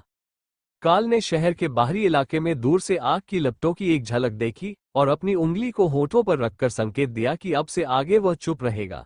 गॉब्लिन कैंप जोर शोर से चिल्ला रहा था, किसी चीज की तैयारी कर रहा था, और जब काल ने उस जगह की ओर रास्ता दिखाया जहां उन्होंने डेरा डाला हुआ था, तो उनके पास कोई गार्ड भी नहीं था। एक बार जब वे करीब पहुंच गए, तो वह जमीन पर झुक गया ताकि उसकी वर्दी बहुत ज्यादा न दिखे, और चुपचाप चलने की पूरी कोशिश की। ये स्पष्ट था कि एक समय यहाँ बहुत सारे गोबलिन थे, लेकिन अब केवल 6 ही बचे थे, जो 2 कुलीनों के लिए आसान शिकार थे। दाना ने ध्यान केंद्रित किया और अग्निकुंड के पास 2 भूतों की पीठ में मैजिक मिसाइलों की एक जोड़ी डाल दी, जबकि काल ने उनके करीब वाले को मार गिराया। फिर उसने सबसे तेज प्रतिक्रिया करने वाले भूत को निशाना बनाया और दूसरे को, जो भागने की कोशिश कर रहा था। दाना ने उनमें से आखिरी को पीछे से पकड़ लिया और काल अपने पैरों पर खड़ा हुआ ताकि यह सुनिश्चित कर सके कि वे वास्तव में मर चुके हैं। इससे बुरा कुछ नहीं हो सकता था कि उन्हें लगा कि कोई पराजित दुश्मन पीछे से आकर उन पर घात लगाए, लेकिन जैसे ही वह शिविर से गुजरा, काल को तुरंत पछतावा होने लगा कि उसने नजदीक से देखने के लिए आगे बढ़ना शुरू कर दिया। वह भूल गया था कि गोबलिन क्या खाते हैं, जो कि ज्यादातर उन ग्रामीणों का मांस होता है जिन्हें वे मारते हैं, और बदबू बहुत ज्यादा थी। लेकिन दाना को कुछ समय के लिए रुकने और सुदृढ़ीकरण के लिए देखने का इशारा करने के बाद उसने सभी शवों की जांच की, उन सभी को चुराई हुई गोबलिन तलवार से जल्दी से वार किया और फिर अपने छिपने की जगह पर वापस चला गया। वे समाप्त हो चुके हैं। चलो शहर में वापस चलते हैं और बाकी लक्ष्यों की देखभाल करते हैं, फिर हम सुअरों को मार सकते हैं और कुछ दोपहर का भोजन कर सकते हैं, ये देखने के लिए प्रतीक्षा करने से पहले कि हमें यहाँ और क्या करना चाहिए। मुझे लगता है कि यह होना चाहिए, लेकिन मैं थोड़ा और मार्गदर्शन की उम्मीद कर रहा था, उन्होंने समझाया। मैं भी यही सोचती थी।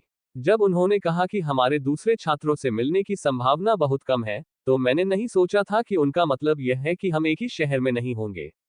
हॉक इस स्थिति के बारे में क्या कहता है? डाना ने जवाब दिया, कुछ और नहीं हिल रहा है। मैं ऊपर भी गया और सुअरों के अलावा और कुछ नहीं था। मैं घरों के पास भी रुका और अंदर दिल की धड़कन या हलचल की कोई आवाज नहीं आई।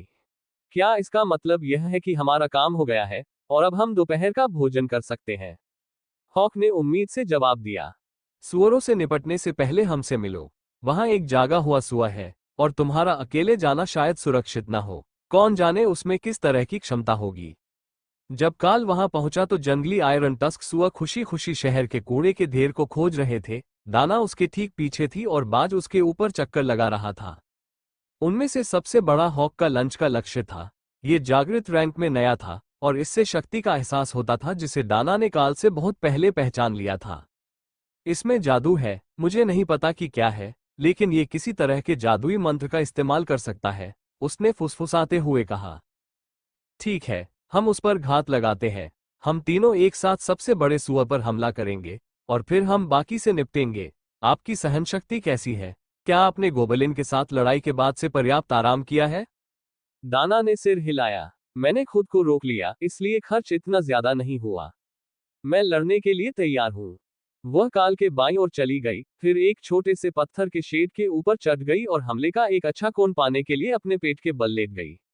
इससे सुअरों को एक पल के लिए उससे दूर रहना चाहिए था, जब तक कि वे दीवार को गिरा नहीं देते, लेकिन वह इतनी ऊंची नहीं थी कि नीचे कूदने से उसे चोट लग जाए। हॉक, तुम्हारा खाना परोसा जा चुका है। जब दाना बड़े पर हमला करे तो उसे मारने के लिए जितनी ताकत चाहिए उतनी ताकत से हमला करो। मैं बाकी से निपट लूंगा। दाना ने जागृत सुअर पर जादुई मिसाइलों की एक जोड़ी दागी और रैंड की 6 धारियां उनसे मिलने के लिए नीचे आईं और उसकी गर्दन पर एकत्रित हो गईं, क्योंकि जानवर मिसाइलों को अपने दांतों से रोकने के लिए पीछे हट गया। फिर काल ने हमला किया। रैंड हमलों को निकटतम 2 सुअरों पर फेंक दिया और शेष 3 का ध्यान आकर्षित करने के लिए आगे बढ़ा। वे सभी शक्ति में जागृत के करीब थे और उनकी खाल सख्त होने लगी थी, लेकिन यह उसके हमलों को घुसने से रोकने के लिए पर्याप्त नहीं था। तभी हॉक आया और उसने आक्रमणकारी सुअरों की पीठ पर 2 और हमले किए, जबकि डाना ने आखिरी बचे सुअर को निशाना बनाया, जो लालची था और जिसने बाकी सुअरों के खाने के बाद भी खाना बंद नहीं किया था। खैर, ये तो निराशाजनक था। मैंने सोचा था कि यह बहुत कठिन मुकाबला होगा, डाना ने कहा। इसे अशुभ मत मानिए, हम अभी भी अकादमी में वापस नहीं आए हैं। लेकिन मैं इन सुअरों को काट दूंगा ताकि हॉक को ताज़ा भोजन मिल सके और हम उन्हें अपने साथ वापस ले आएंगे। वह ऐसा कैसे करने की योजना बना रहा था, ये डाना के लिए एक रहस्य था, लेकिन जब काल ने सुअरों को काटना शुरू करने से पहले संदर्भ के लिए अपने कोट से एक पाठ्यपुस्तक निकाली, तो उसने मान लिया कि उसके पास वास्तव में कोई योजना है। फिर उनमें से पहला गायब हो गया, उसकी आंखों के सामने गायब हो गया और काल अगले पर चला गया। यह क्या था? वे कहाँ चले गए? दाना ने चौंक कर कहा, जब 100 किलो का पूरा सुअर दूसरी बार गायब हो गया। मेरी शक्तियों द्वारा एक मानसिक स्थान प्रदान किया गया है। जब हॉक बाहर खेलने नहीं जाता है तो वह यही रहता है। मैं वहां मांस जैसी चीजें रख सकता हूं और यह खराब नहीं होता। मैंने केवल एक छोटी सी समस्या पाई है। केवल भोजन ही वहां रखा जा सकता है। मैंने अपनी पाठ्य पुस्तकें रखने की कोशिश की, लेकिन ये काम नहीं किया। लेकिन मांस बिना किसी समस्या के अंदर और बाहर जा सकता है। काल ने समझाया। कितना अजीब प्रतिबंध है। लेकिन यह आपके पालतू जानवर के लिए है ना? तो शायद केवल वही चीजें अंदर बाहर जा सकती हैं जो पालतू जानवर के लिए अच्छी हैं। आप किसी ऐसे संसाधन के साथ क्यों नहीं कोशिश करते जिसके बारे में आप जानते हैं कि वह बाद में उपयोग नहीं कर सकता और फिर देखते हैं कि क्या होता है? दाना ने सुझाव दिया। ये शानदार है। शायद 20 स्पेस का जादू मुझे ये जानने में मदद करेगा कि हॉक के लिए सबसे अच्छा क्या होगा। बुनियादी प्रशिक्षण के अलावा उसे और तेजी से आगे बढ़ाने में मदद करने का तरीका खोजने की कोशिश करना मेरे अध्ययन का वर्तमान विषय है, काल ने समझाया। मुझे खुशी है कि मैं मदद कर सका, लेकिन क्या अब तक किसी को नहीं आना चाहिए था? दोपहर का भोजन करीब आ रहा है और ये अभ्यास मिशन आमतौर पर केवल 1 घंटे तक चलते हैं। काल ने कंधे उचका दिए। ठीक है, तकनीकी रूप से वे हमें पूरे दिन के लिए ले गए हैं।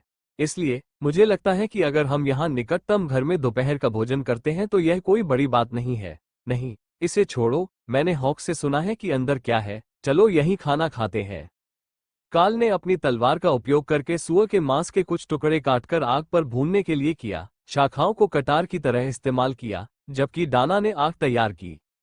मुझे बस 1 सेकंड दो। मुझे छोटी सी लौ बनाने का मंत्र पता है, बस मैं अभी तक उसमें पारंगत नहीं हुई हूँ। हमें कठिन तरीके से आग बनाने की जरूरत नहीं है, या आग लगाने के लिए घरों में खोजबीन करने की जरूरत नहीं है, उसने समझाया। गांव में भूतों ने लूटपाट मचा रखी थी, इसलिए घरों के अंदर जो कुछ भी मिला वह सुखद नहीं था। दाना को भूतों के अत्याचारों की कहानियों के बारे में पता था, लेकिन वह वास्तव में ये जानने का इरादा नहीं रखती थी कि यह सब करीब से कैसा दिखता है। इससे पहले कि वो चिंगारी पैदा कर पाती और सूखी शाखाओं को जला पाती, उसे 3 प्रयास करने पड़े, लेकिन उसके बाद आग काफी अच्छी तरह जलने लगी और दोनों ने गर्मी बढ़ने का इंतजार किया ताकि वे मांस भूनना शुरू कर सकें। क्या आपको लगता है कि यह किसी तरह का सरप्राइज सर्वाइवल टेस्ट हो सकता है? कल छुट्टी का दिन है और हमें अगले 1.5 दिन तक क्लास नहीं करनी है, इसलिए अगर वे हमें रात भर के लिए यहाँ रहने के लिए कहें तो हमारी पढ़ाई में कोई देरी नहीं होगी, काल ने सुझाव दिया। मुझे उम्मीद नहीं है। मैं आपके बारे में नहीं जानता, लेकिन मैं किसी भी तरह का कैंपिंग उपकरण नहीं लाया हूँ, दाना ने मजाक में कहा। उनके पीछे पूरा शहर था, लेकिन जीवित बचे लोगों का कोई निशान नहीं था और कोई युद्ध का मैदान भी नहीं दिख रहा था। इसलिए शहर में आपूर्ति की तलाश करना संदिग्ध था। ये बताना मुश्किल था कि शहर में कितना बचा था और भागने वालों के साथ कितना सामान ले जाया गया था। ठीक है, अगर रात के खाने तक कोई हमारे लिए नहीं आता है तो हमें शाम गुजारने के लिए आपूर्ति की तलाश करनी होगी।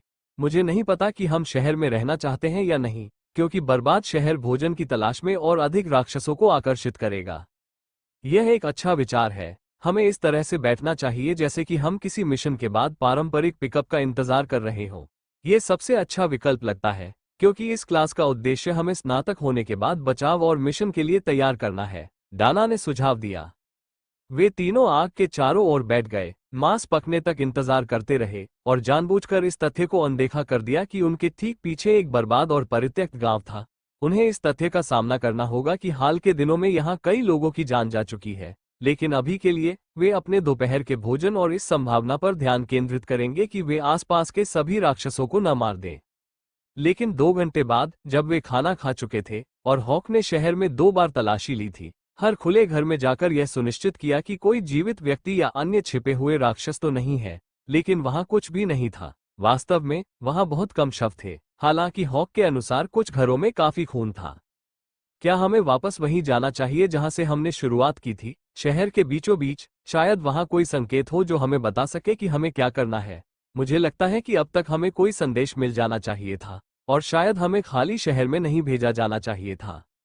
मेरा मतलब है, इसके बारे में सोचो। हम दोनों तकनीकी रूप से अभी भी कॉमन ग्रेड है। हालांकि मैं पहले से ही पीक पावर में जागृत हूं। उन्हें हमें बहुत लंबे समय तक अज्ञात में बिना निगरानी के नहीं भेजना चाहिए था।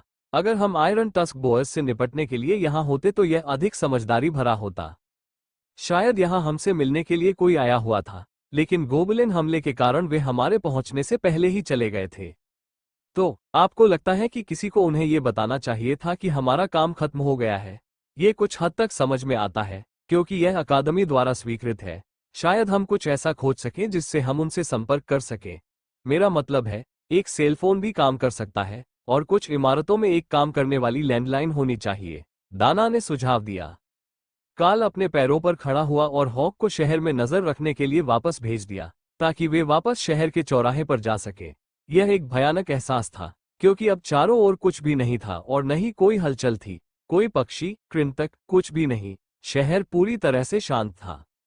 लेकिन वहां लाइटें जल रही थीं, इसलिए ये पूरी तरह नष्ट नहीं हुआ था, बस निर्जन रह गया था।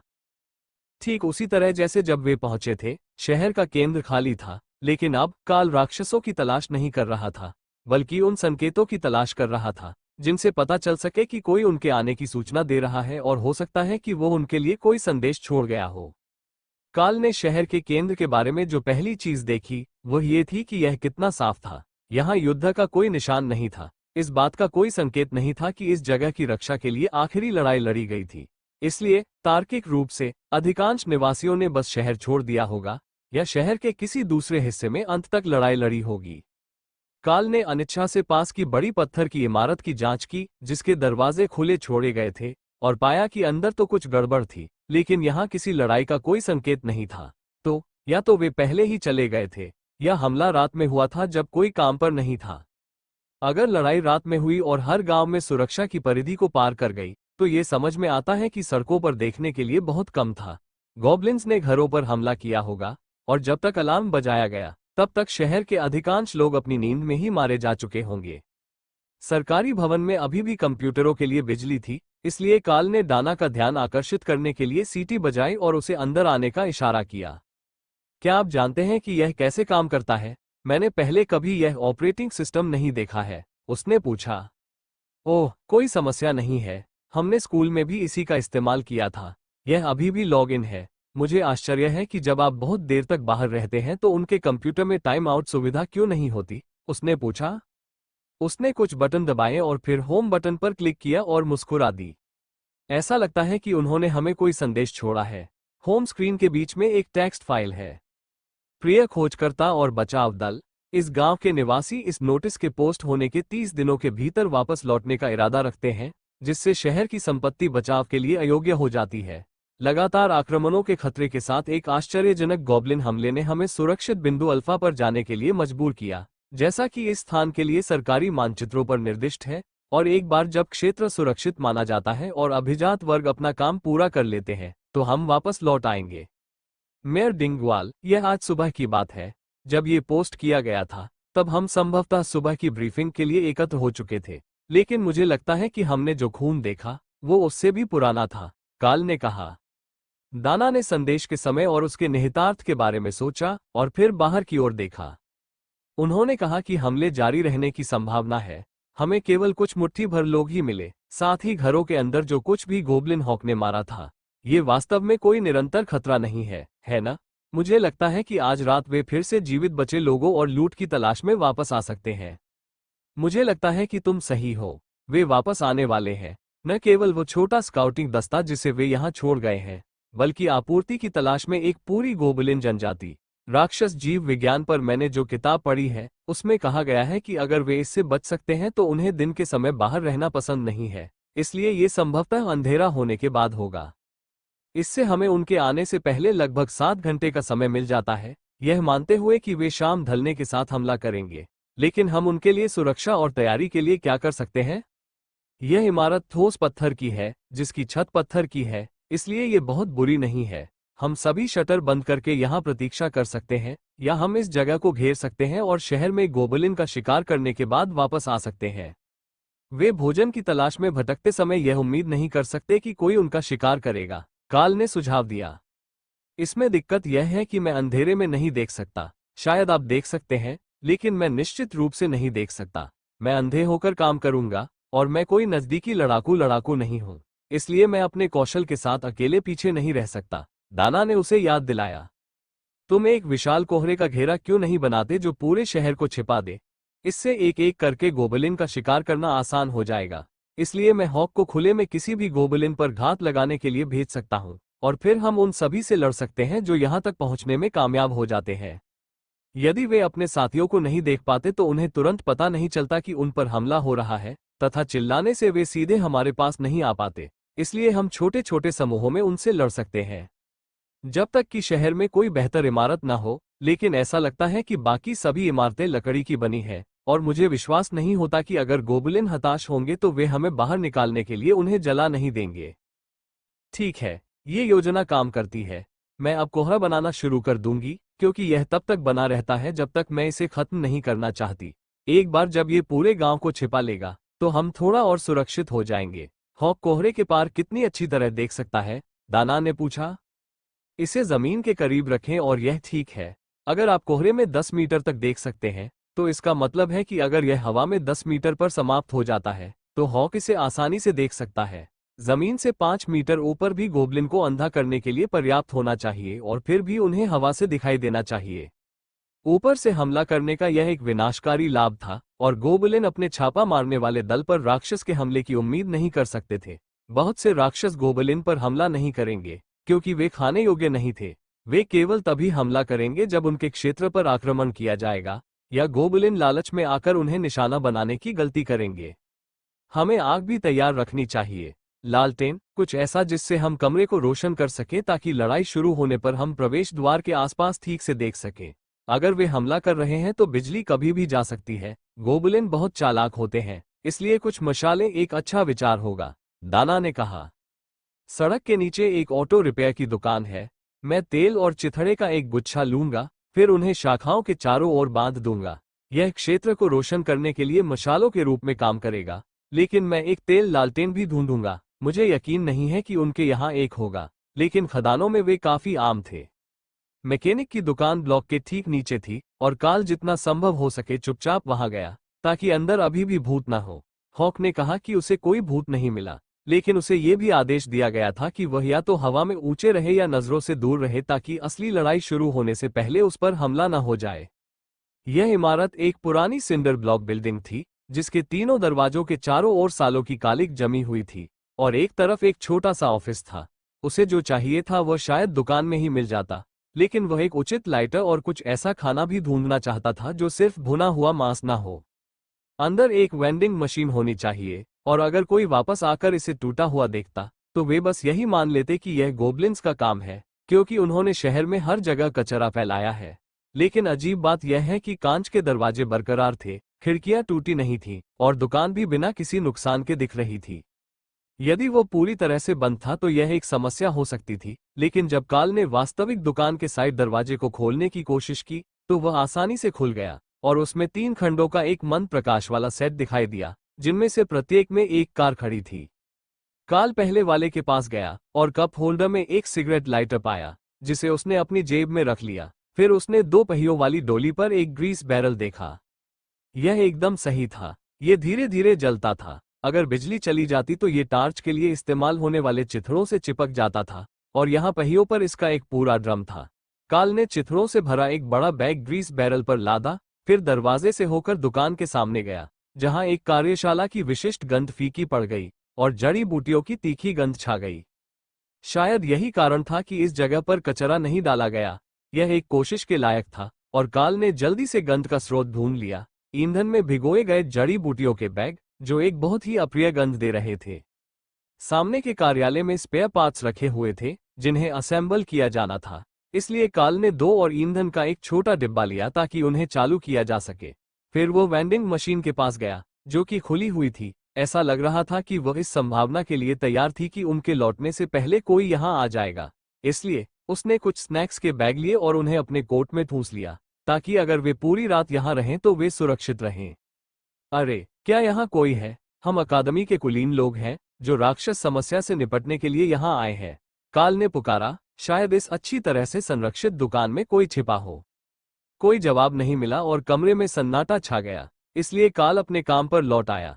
उसे मशालों के लिए कम से कम कुछ लंबी छड़ियों की जरूरत थी और उन्हें 5 विभाग में मिलना चाहिए था। कोई भी लंबी धातु या लकड़ी की छड़ काम आ सकती थी और किस्मत से उनके पास ट्रकों के अंदर माल को सुरक्षित रखने के लिए कार्गो बार भी थे। 2 मीटर लंबी, हल्की धातु से बनी और उन्हें थोड़ा छोटा करने के लिए अलग करना आसान था। वे मशाल के लिए बढ़िया बेस बनेंगे, इसलिए काल ने 4 को पकड़ा और उन्हें सुगंध बाल्टियों के साथ ग्रीस बिन में ले गया। पास में ही एक बड़ी चेन भी थी, इसलिए काल ने उसे भी अपने सामान के ढेर में शामिल कर लिया और जिस रास्ते से आया था उसी रास्ते से वापस चला गया। साइड का दरवाजा सावधानी से बंद कर दिया ताकि तेज आवाज न हो। दाना का कोहरा पहले से ही सरकारी इमारत से बाहर फैल रहा था, शहर के एक बड़े हिस्से को कवर कर रहा था और सड़कों पर बह रहा था। अगर उसे कुछ और घंटे काम करना होता तो वह निश्चित रूप से पूरे शहर को कवर कर लेती, जिससे आज शाम हॉक का काम आसान हो जाता। मेरे पास वो सब है जो हमें चाहिए, स्नैक्स, टॉर्च की सामग्री और यहाँ तक कि जड़ी बूटियों के कुछ बैग भी, जिन्हें राक्षसों को दूर रखने के लिए ईंधन में भिगोया जाना चाहिए। दुकान पूरी तरह से अछूती थी, इसलिए मुझे पूरा यकीन है कि वे काम करते हैं। हम उन्हें इमारत के प्रवेश द्वार पर स्थापित कर सकते हैं और देख सकते हैं कि क्या वे रात के लिए भूतों को दूर रखते हैं, काल ने समझाया। बिल्कुल सही। कोहरे से निपटने के बाद मुझे थोड़ी नींद की जरूरत होगी, इसलिए अगर तुम अभी आराम करना चाहते हो तो मैं हॉक के संकेत का इंतजार करूंगी कि कुछ होने वाला है। यह एक लंबी रात होने वाली है, दाना ने उसे याद दिलाया। अच्छी बात है, हॉक की चेतावनी से मैं जाग जाना चाहिए, लेकिन अगर वह मुझे नहीं जगाती है तो बस मुझे धक्का दे या कुछ और करे। मैं लॉबी के पीछे सोफे पर आराम करूंगा, दरवाजों की नजर से दूर, अगर कुछ गुजरता है तो। उसने दरवाजा थोड़ा सा खुला छोड़ दिया था, जैसा कि उन्होंने पाया था, और लॉबी में केवल कुछ ही लाइटें जल रही थीं, लेकिन फिर भी एक संभावना थी कि दरवाजे के पास से गुजरने वाला कोई राक्षस उन्हें देख ले। रुको, पहले जड़ी बूटियों के बैग वहां रखो जहां तुम्हें लगता है कि उन्हें रखना चाहिए। अगर हम शाम को ऐसा करेंगे तो हमारी गंध को छिपाने के लिए बहुत देर हो जाएगी, उसने उसे गंभीर नजर से याद दिलाया।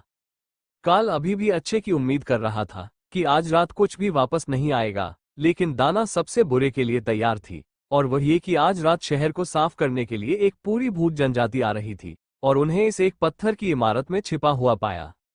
बैग जल्दी से तैयार हो गए और खुशबू ने तेजी से लॉबी को भर दिया, जिससे दाना की नाक तीखी गंध से जलन में फड़कने लगी।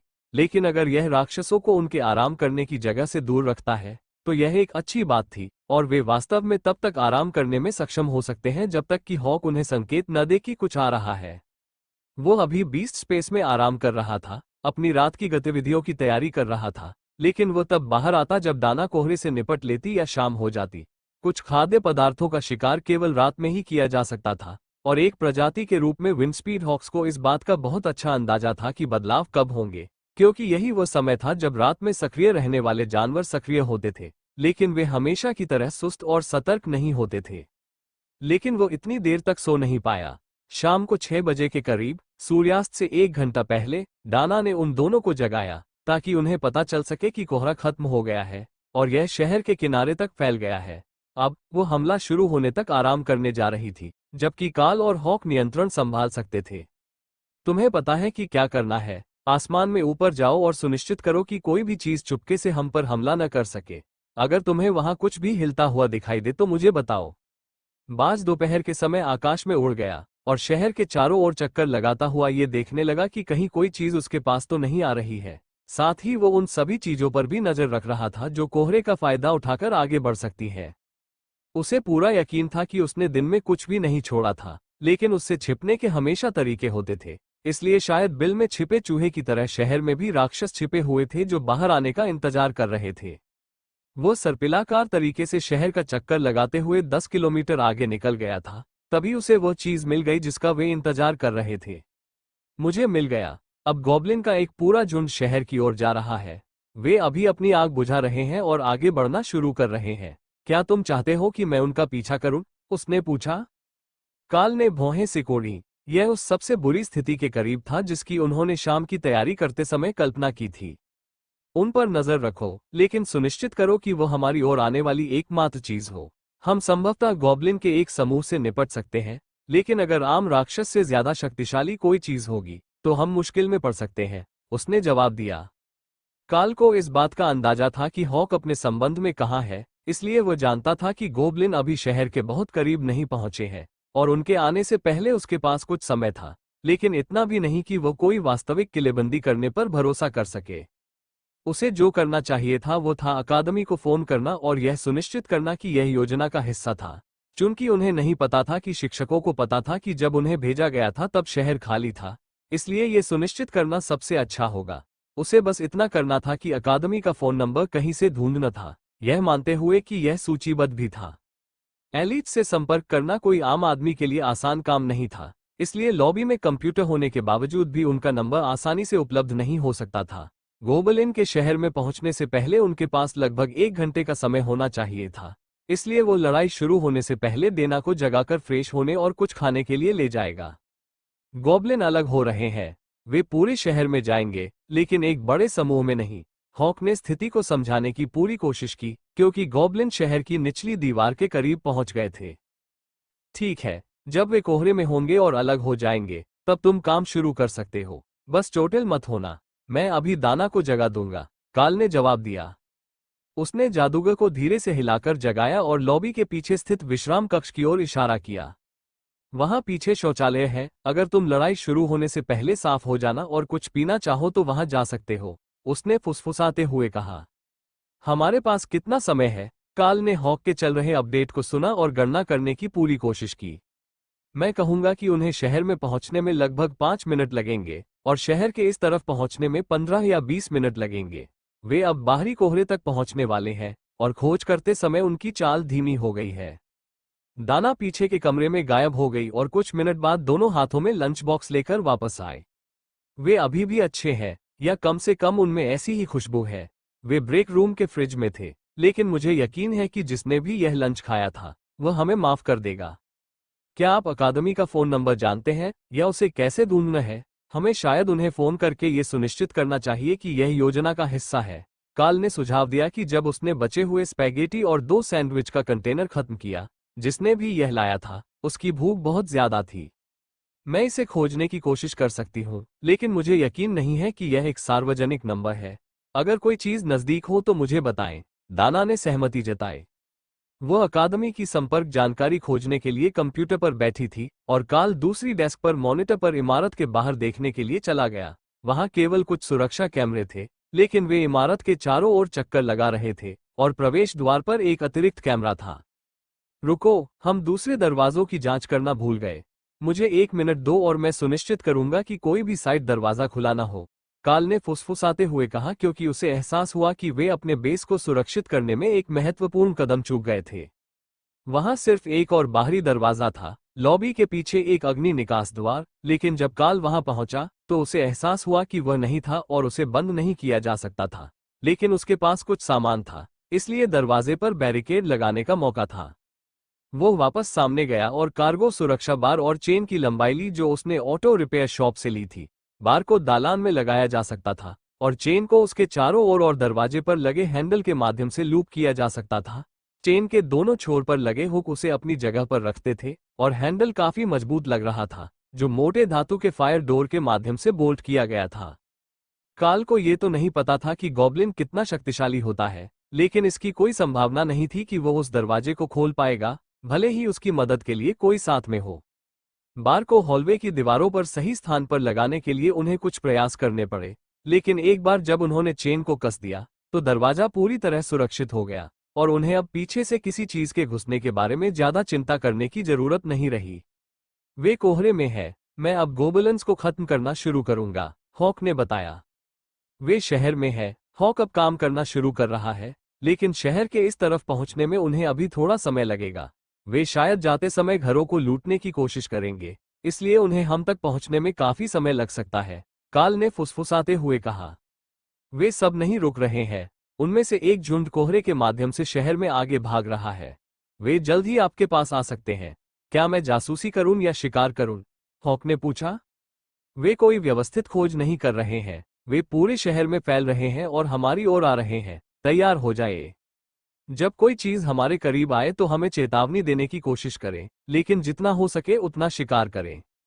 काल ने लॉबी में खुशबू वाले बैग की जगह की जांच की, ये सुनिश्चित करते हुए कि वे कमरे को भरने जा रहे हैं ताकि गॉब्लिन को रोका जा सके।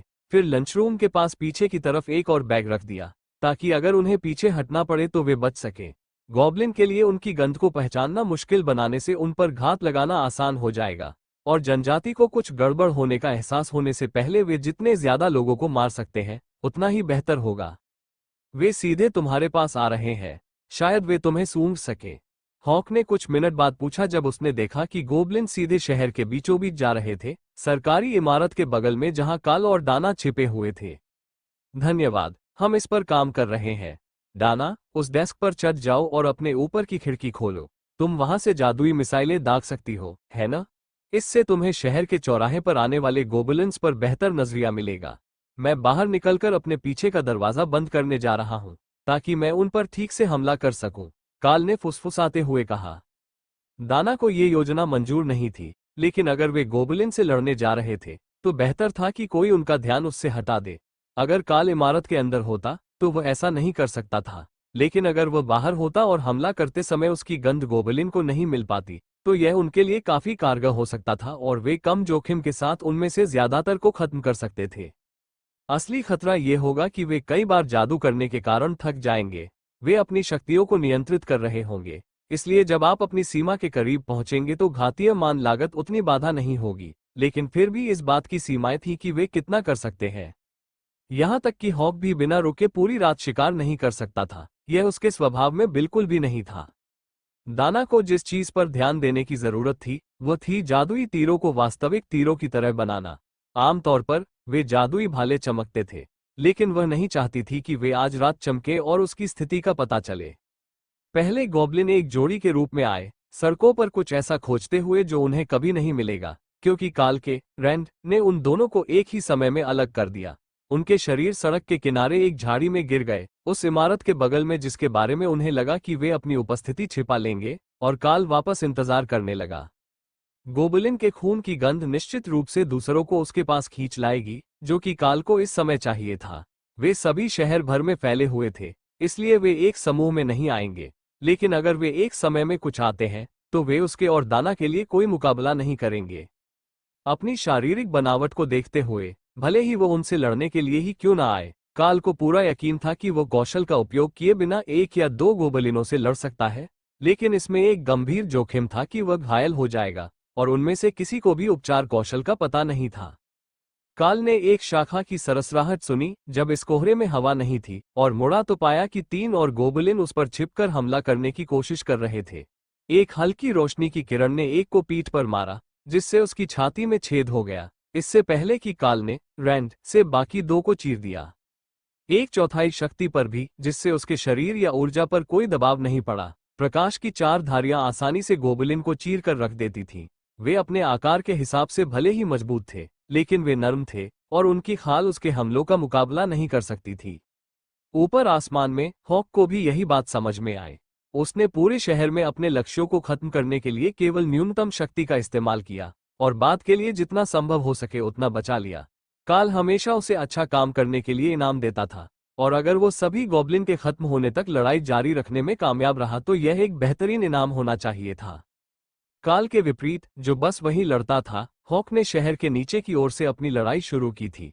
इस तरह गॉब्लिन के खून की गंध गांव में फैलने के बजाय पहले से ही साफ किए गए क्षेत्रों में वापस चली जाएगी, जैसा कि काल की हत्याएं कर रही थी।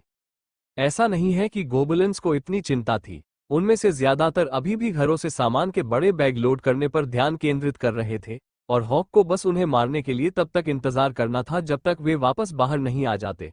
लेकिन जैसे जैसे वे घरों से गुजरते गए और अपने साथी आदिवासियों की आवाज नहीं सुनी, वे चिंतित होते गए, और इस वजह से उनमें से ज्यादातर खून की गंध की ओर बढ़ने लगे। आपके पास और भी लोग आ रहे हैं, वे आपकी लड़ाई की गंध सूंघ सकते हैं, हॉक ने चेतावनी दी, क्योंकि उसने एक ही समय में एक गॉब्लिन और एक अर्थ माउस दोनों को बाहर निकाल दिया। काल ने शायद उसे अपने शिकार खाने से मना नहीं किया था, कम से कम हॉक को यह याद नहीं था कि उसने ऐसा किया था, इसलिए उसने और अधिक गॉब्लिन की तलाश करने से पहले खुशी खुशी चूहे को खा लिया। यह एक अच्छी रात थी, काम तो था ही, लेकिन चूहे भी थे और बाद में इनाम का वादा भी था। शायद वह काल को उस खून के रस की एक पूरी शीशी देने के लिए भी मना सके, जो उसकी ताकत के लिए बहुत अच्छा था। डाना ने काल का ध्यान आकर्षित करने के लिए खिड़की पर थपथपाया और कोहरे के बीच से इशारा किया कि 4 गॉब्लिन का एक समूह उन पर छिपकर हमला करने की कोशिश कर रहा था।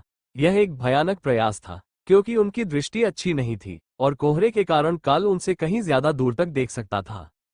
वे खून की गंध से गुजर रहे थे, लेकिन उस पर या उस इमारत में जहां दाना छिपा हुआ था, कोई खून नहीं था, इसलिए वे चौक के गलत तरफ खुले में थे जब दाना के जादू ने उनमें से 2 को मार डाला, इससे पहले कि वे ये समझे कि वे खतरे में थे। काल हमला करने ही वाला था कि तभी उसकी अंतरात्मा ने उसे आगे बढ़ने को कहा, और वह मुड़ते समय एक तरफ हट गया, लेकिन गोब्लिन ब्लोगन से निकले उड़ते हुए तीर से बाल बाल बच गया। अपनी पूरी ताकत का उपयोग करते हुए रैंड ने एक ही समय में उस प्राणी और उसके 3 साथियों को मार डाला, उन्हें टुकड़ों में काट दिया जो घास में गिर गए। डाना ने पाक के पार अन्य गोब्लिनों को बाहर निकाल दिया, और काल ने स्वीकृति में उसे अंगूठा दिखाया। उसे उन डांच से बहुत सावधान रहना पड़ता था, कहीं उनमें किसी तरह का जहर न हो। ऐसा नहीं लगता था कि अगर वे ऐसा न करें तो वे किसी की जान ले लेंगे, और बढ़ते अंधेरे में यही बात उसकी सबसे बड़ी चिंता बन गई थी। काल के लिए भी अंधेरा एक फायदेमंद था, क्योंकि वो शहर के आसपास की कई चीजों से टकराते हुए गोबलिन्स को सुन सकता था, जहां घरों की लाइटें टूट गई थी या बंद हो गई थी।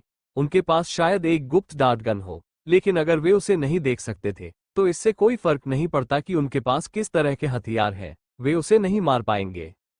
ये बात ध्यान में रखते हुए काल एक कोने की छाया में चला गया और शोर तथा खून की गंध से और अधिक गॉब्लिनों के आकर्षित होने की प्रतीक्षा करने लगा। वो दूरी पर हॉक को शिकार करते हुए सुन सकता था। ऊपर से हमला किए जाने पर गॉब्लिन की छोटी छोटी चीखें पूरी बात कहने से पहले ही बंद हो जाती थी, लेकिन हॉक के वर्णन में कहा गया था कि वो अभी भी आसमान में था, कोहरे में नीचे हमला करते समय अंधेरे का फायदा उठा रहा था। आज रात गॉब्लिन जनजाति के पास कोई मौका नहीं था, और उन्हें मारना उसके लिए इतना आसान था कि हॉक मुश्किल से कोशिश कर रहा था, बस खुद को थकाए बिना कीटों को खत्म करने के लिए बहुत कम शक्ति वाले हमलों का इस्तेमाल कर रहा था। पक्षी प्रकार के राक्षस ही कारण थे कि गॉब्लिन गुफाओं में रहते थे, और उनके पास उस क्रोधित पक्षी से निपटने का कोई वास्तविक तरीका नहीं था जिसके क्षेत्र पर उन्होंने आक्रमण किया था। वे केवल उसके झपट्टा मारने का इंतजार कर सकते थे या भागकर छिप सकते थे जब तक कि वो शांत न हो जाए। डाना की जादुई मिसाइलों की एक और जोड़ी ने केंद्रीय चौक के किनारे पर 2 और गोबलिनों को मार गिराया, जबकि काल ने एक और गोबलिन को सीढ़ियों के एक सेट से कोने में भागते देखा। उसने अपने साथियों को गिरते हुए देखा था, लेकिन हमलावर को नहीं देख पाया था, इसलिए वो छिपकर अपने मौके का इंतजार कर रहा था। वो दूसरों को चेतावनी देने का जोखिम नहीं उठा सकता था, इसलिए काल सीढ़ियों पर चढ़ गया और फिर रेलिंग का उपयोग करके खुद को हवा में उछाल दिया ताकि वो छिपे हुए गॉब्लिन को देख सके। ऊंचाई ने उसे चौंका दिया। काल को वास्तव में अपने शरीर की अतिरिक्त ताकत की आदत नहीं थी, और उसने खुद को लगभग 3 मीटर हवा में फेंक दिया था, लेकिन इससे उसे लक्ष्य का अच्छा दृश्य मिला, और उसके रैंड ने इसे आसानी से मार गिराया। फिर काल ने अपने गिरने की गति धीमी करने के लिए अपने बगल की छत का किनारा पकड़ लिया और सावधानीपूर्वक जमीन पर गिरा, जिससे फुटपाथ पर होने वाली आवाज कम हो गई। ऐसा लग रहा था कि यह हल्की सी आवाज दूर तक नहीं जाएगी, और काल सरकारी इमारत के सामने की छाया में वापस चला गया ताकि और भी गॉब्लिन के आने का इंतजार कर सके। उनकी नजर भले ही भयानक हो, लेकिन उनकी सुनने और सूंघने की शक्ति इतनी भी भयानक नहीं थी, इसलिए उन्हें अब तक पता चल गया होगा कि कुछ तो होने वाला है। काल को केवल गोबलिन के खून की बदबू आ रही थी और उसके पास कुछ भी नहीं था। तभी जब वे उसकी दिशा में भाग रहे थे तो कंक्रीट पर नंगे पैरों की आवाज ने काल का ध्यान खींचा। एक बड़ा समूह उनके पीछे आ रहा था, और जैसे ही वे चौक पर पहुंचे उन्होंने चिल्लाना शुरू कर दिया, अपराधी की तलाश में अतिरिक्त बल की मांग की। काल सड़क पर निकल गया और एक ब्लॉक दूर से दो सबसे नजदीकी गोबलिन को मार गिराया, जहां वे कोहरे के कारण मुश्किल से दिखाई दे रहे थे, यहां तक कि उसकी आंखों को भी नहीं। दाना ने अभी तक जादुई मिसाइलें दागना शुरू नहीं किया था, इसलिए वो शायद उन्हें नहीं देख पाए, लेकिन गोबलिन समझ गए कि उन पर किस दिशा से हमला हो रहा है और वे काल की ओर भागने लगे, जंग लगे ब्लेड और डंडे लहराते हुए चिल्लाने लगे। अपने हाथ को एक चौड़े चाप में घुमाते हुए काल ने 3 मीटर चौड़े हमलों की एक चौकड़ी भेजी, जिससे गोबलिन्स बिखर गए, कुछ एक तरफ कूद गए, कुछ जमीन पर गिर गए और कुछ दुर्भाग्यपूर्ण रूप से टुकड़े टुकड़े हो गए। इससे वे स्थिर लक्ष्य बन गए क्योंकि पहले जादुई मिसाइलों ने उन पर हमला किया और काल ने छोटे हमलों से कुछ और को मार गिराया, जिन्हें अंधेरे में देख पाना कठिन था। कोहरे में और अधिक नंगे पैर लोग उनकी ओर दौड़ रहे थे, और जब हॉक अपने लक्ष्य का पीछा करते हुए काल की ओर वापस आ रहा था तो ऊपर से एक तीखी चीख की आवाज आ रही थी। रैंड को सक्रिय करने में एक क्षण लगा और काल इसे हॉक की तरह तेजी से नहीं कर सका, लेकिन एक क्षण के लिए गोबलिन्स को रोक दिया गया, जिससे शहर के मध्य में शवों का ढेर लग गया और खून काले खून से ढक गया, जिसमें सड़ांध और धातु की बदबू आ रही थी। फिर गॉब्लिन्स इतने करीब आ गए कि काल उन्हें रैंड से दूर नहीं रख सका और उसने रणनीति बदलने का फैसला किया। उसने अपना ब्लेड निकाला और सबसे नजदीकी गॉब्लिन पर वार किया, उसकी बांह तोड़ दी और उसकी कच्ची लकड़ी की ढाल को एक तरफ गिरा दिया, इससे पहले कि ब्लेड उसकी गर्दन में गहरी चोट कर दे।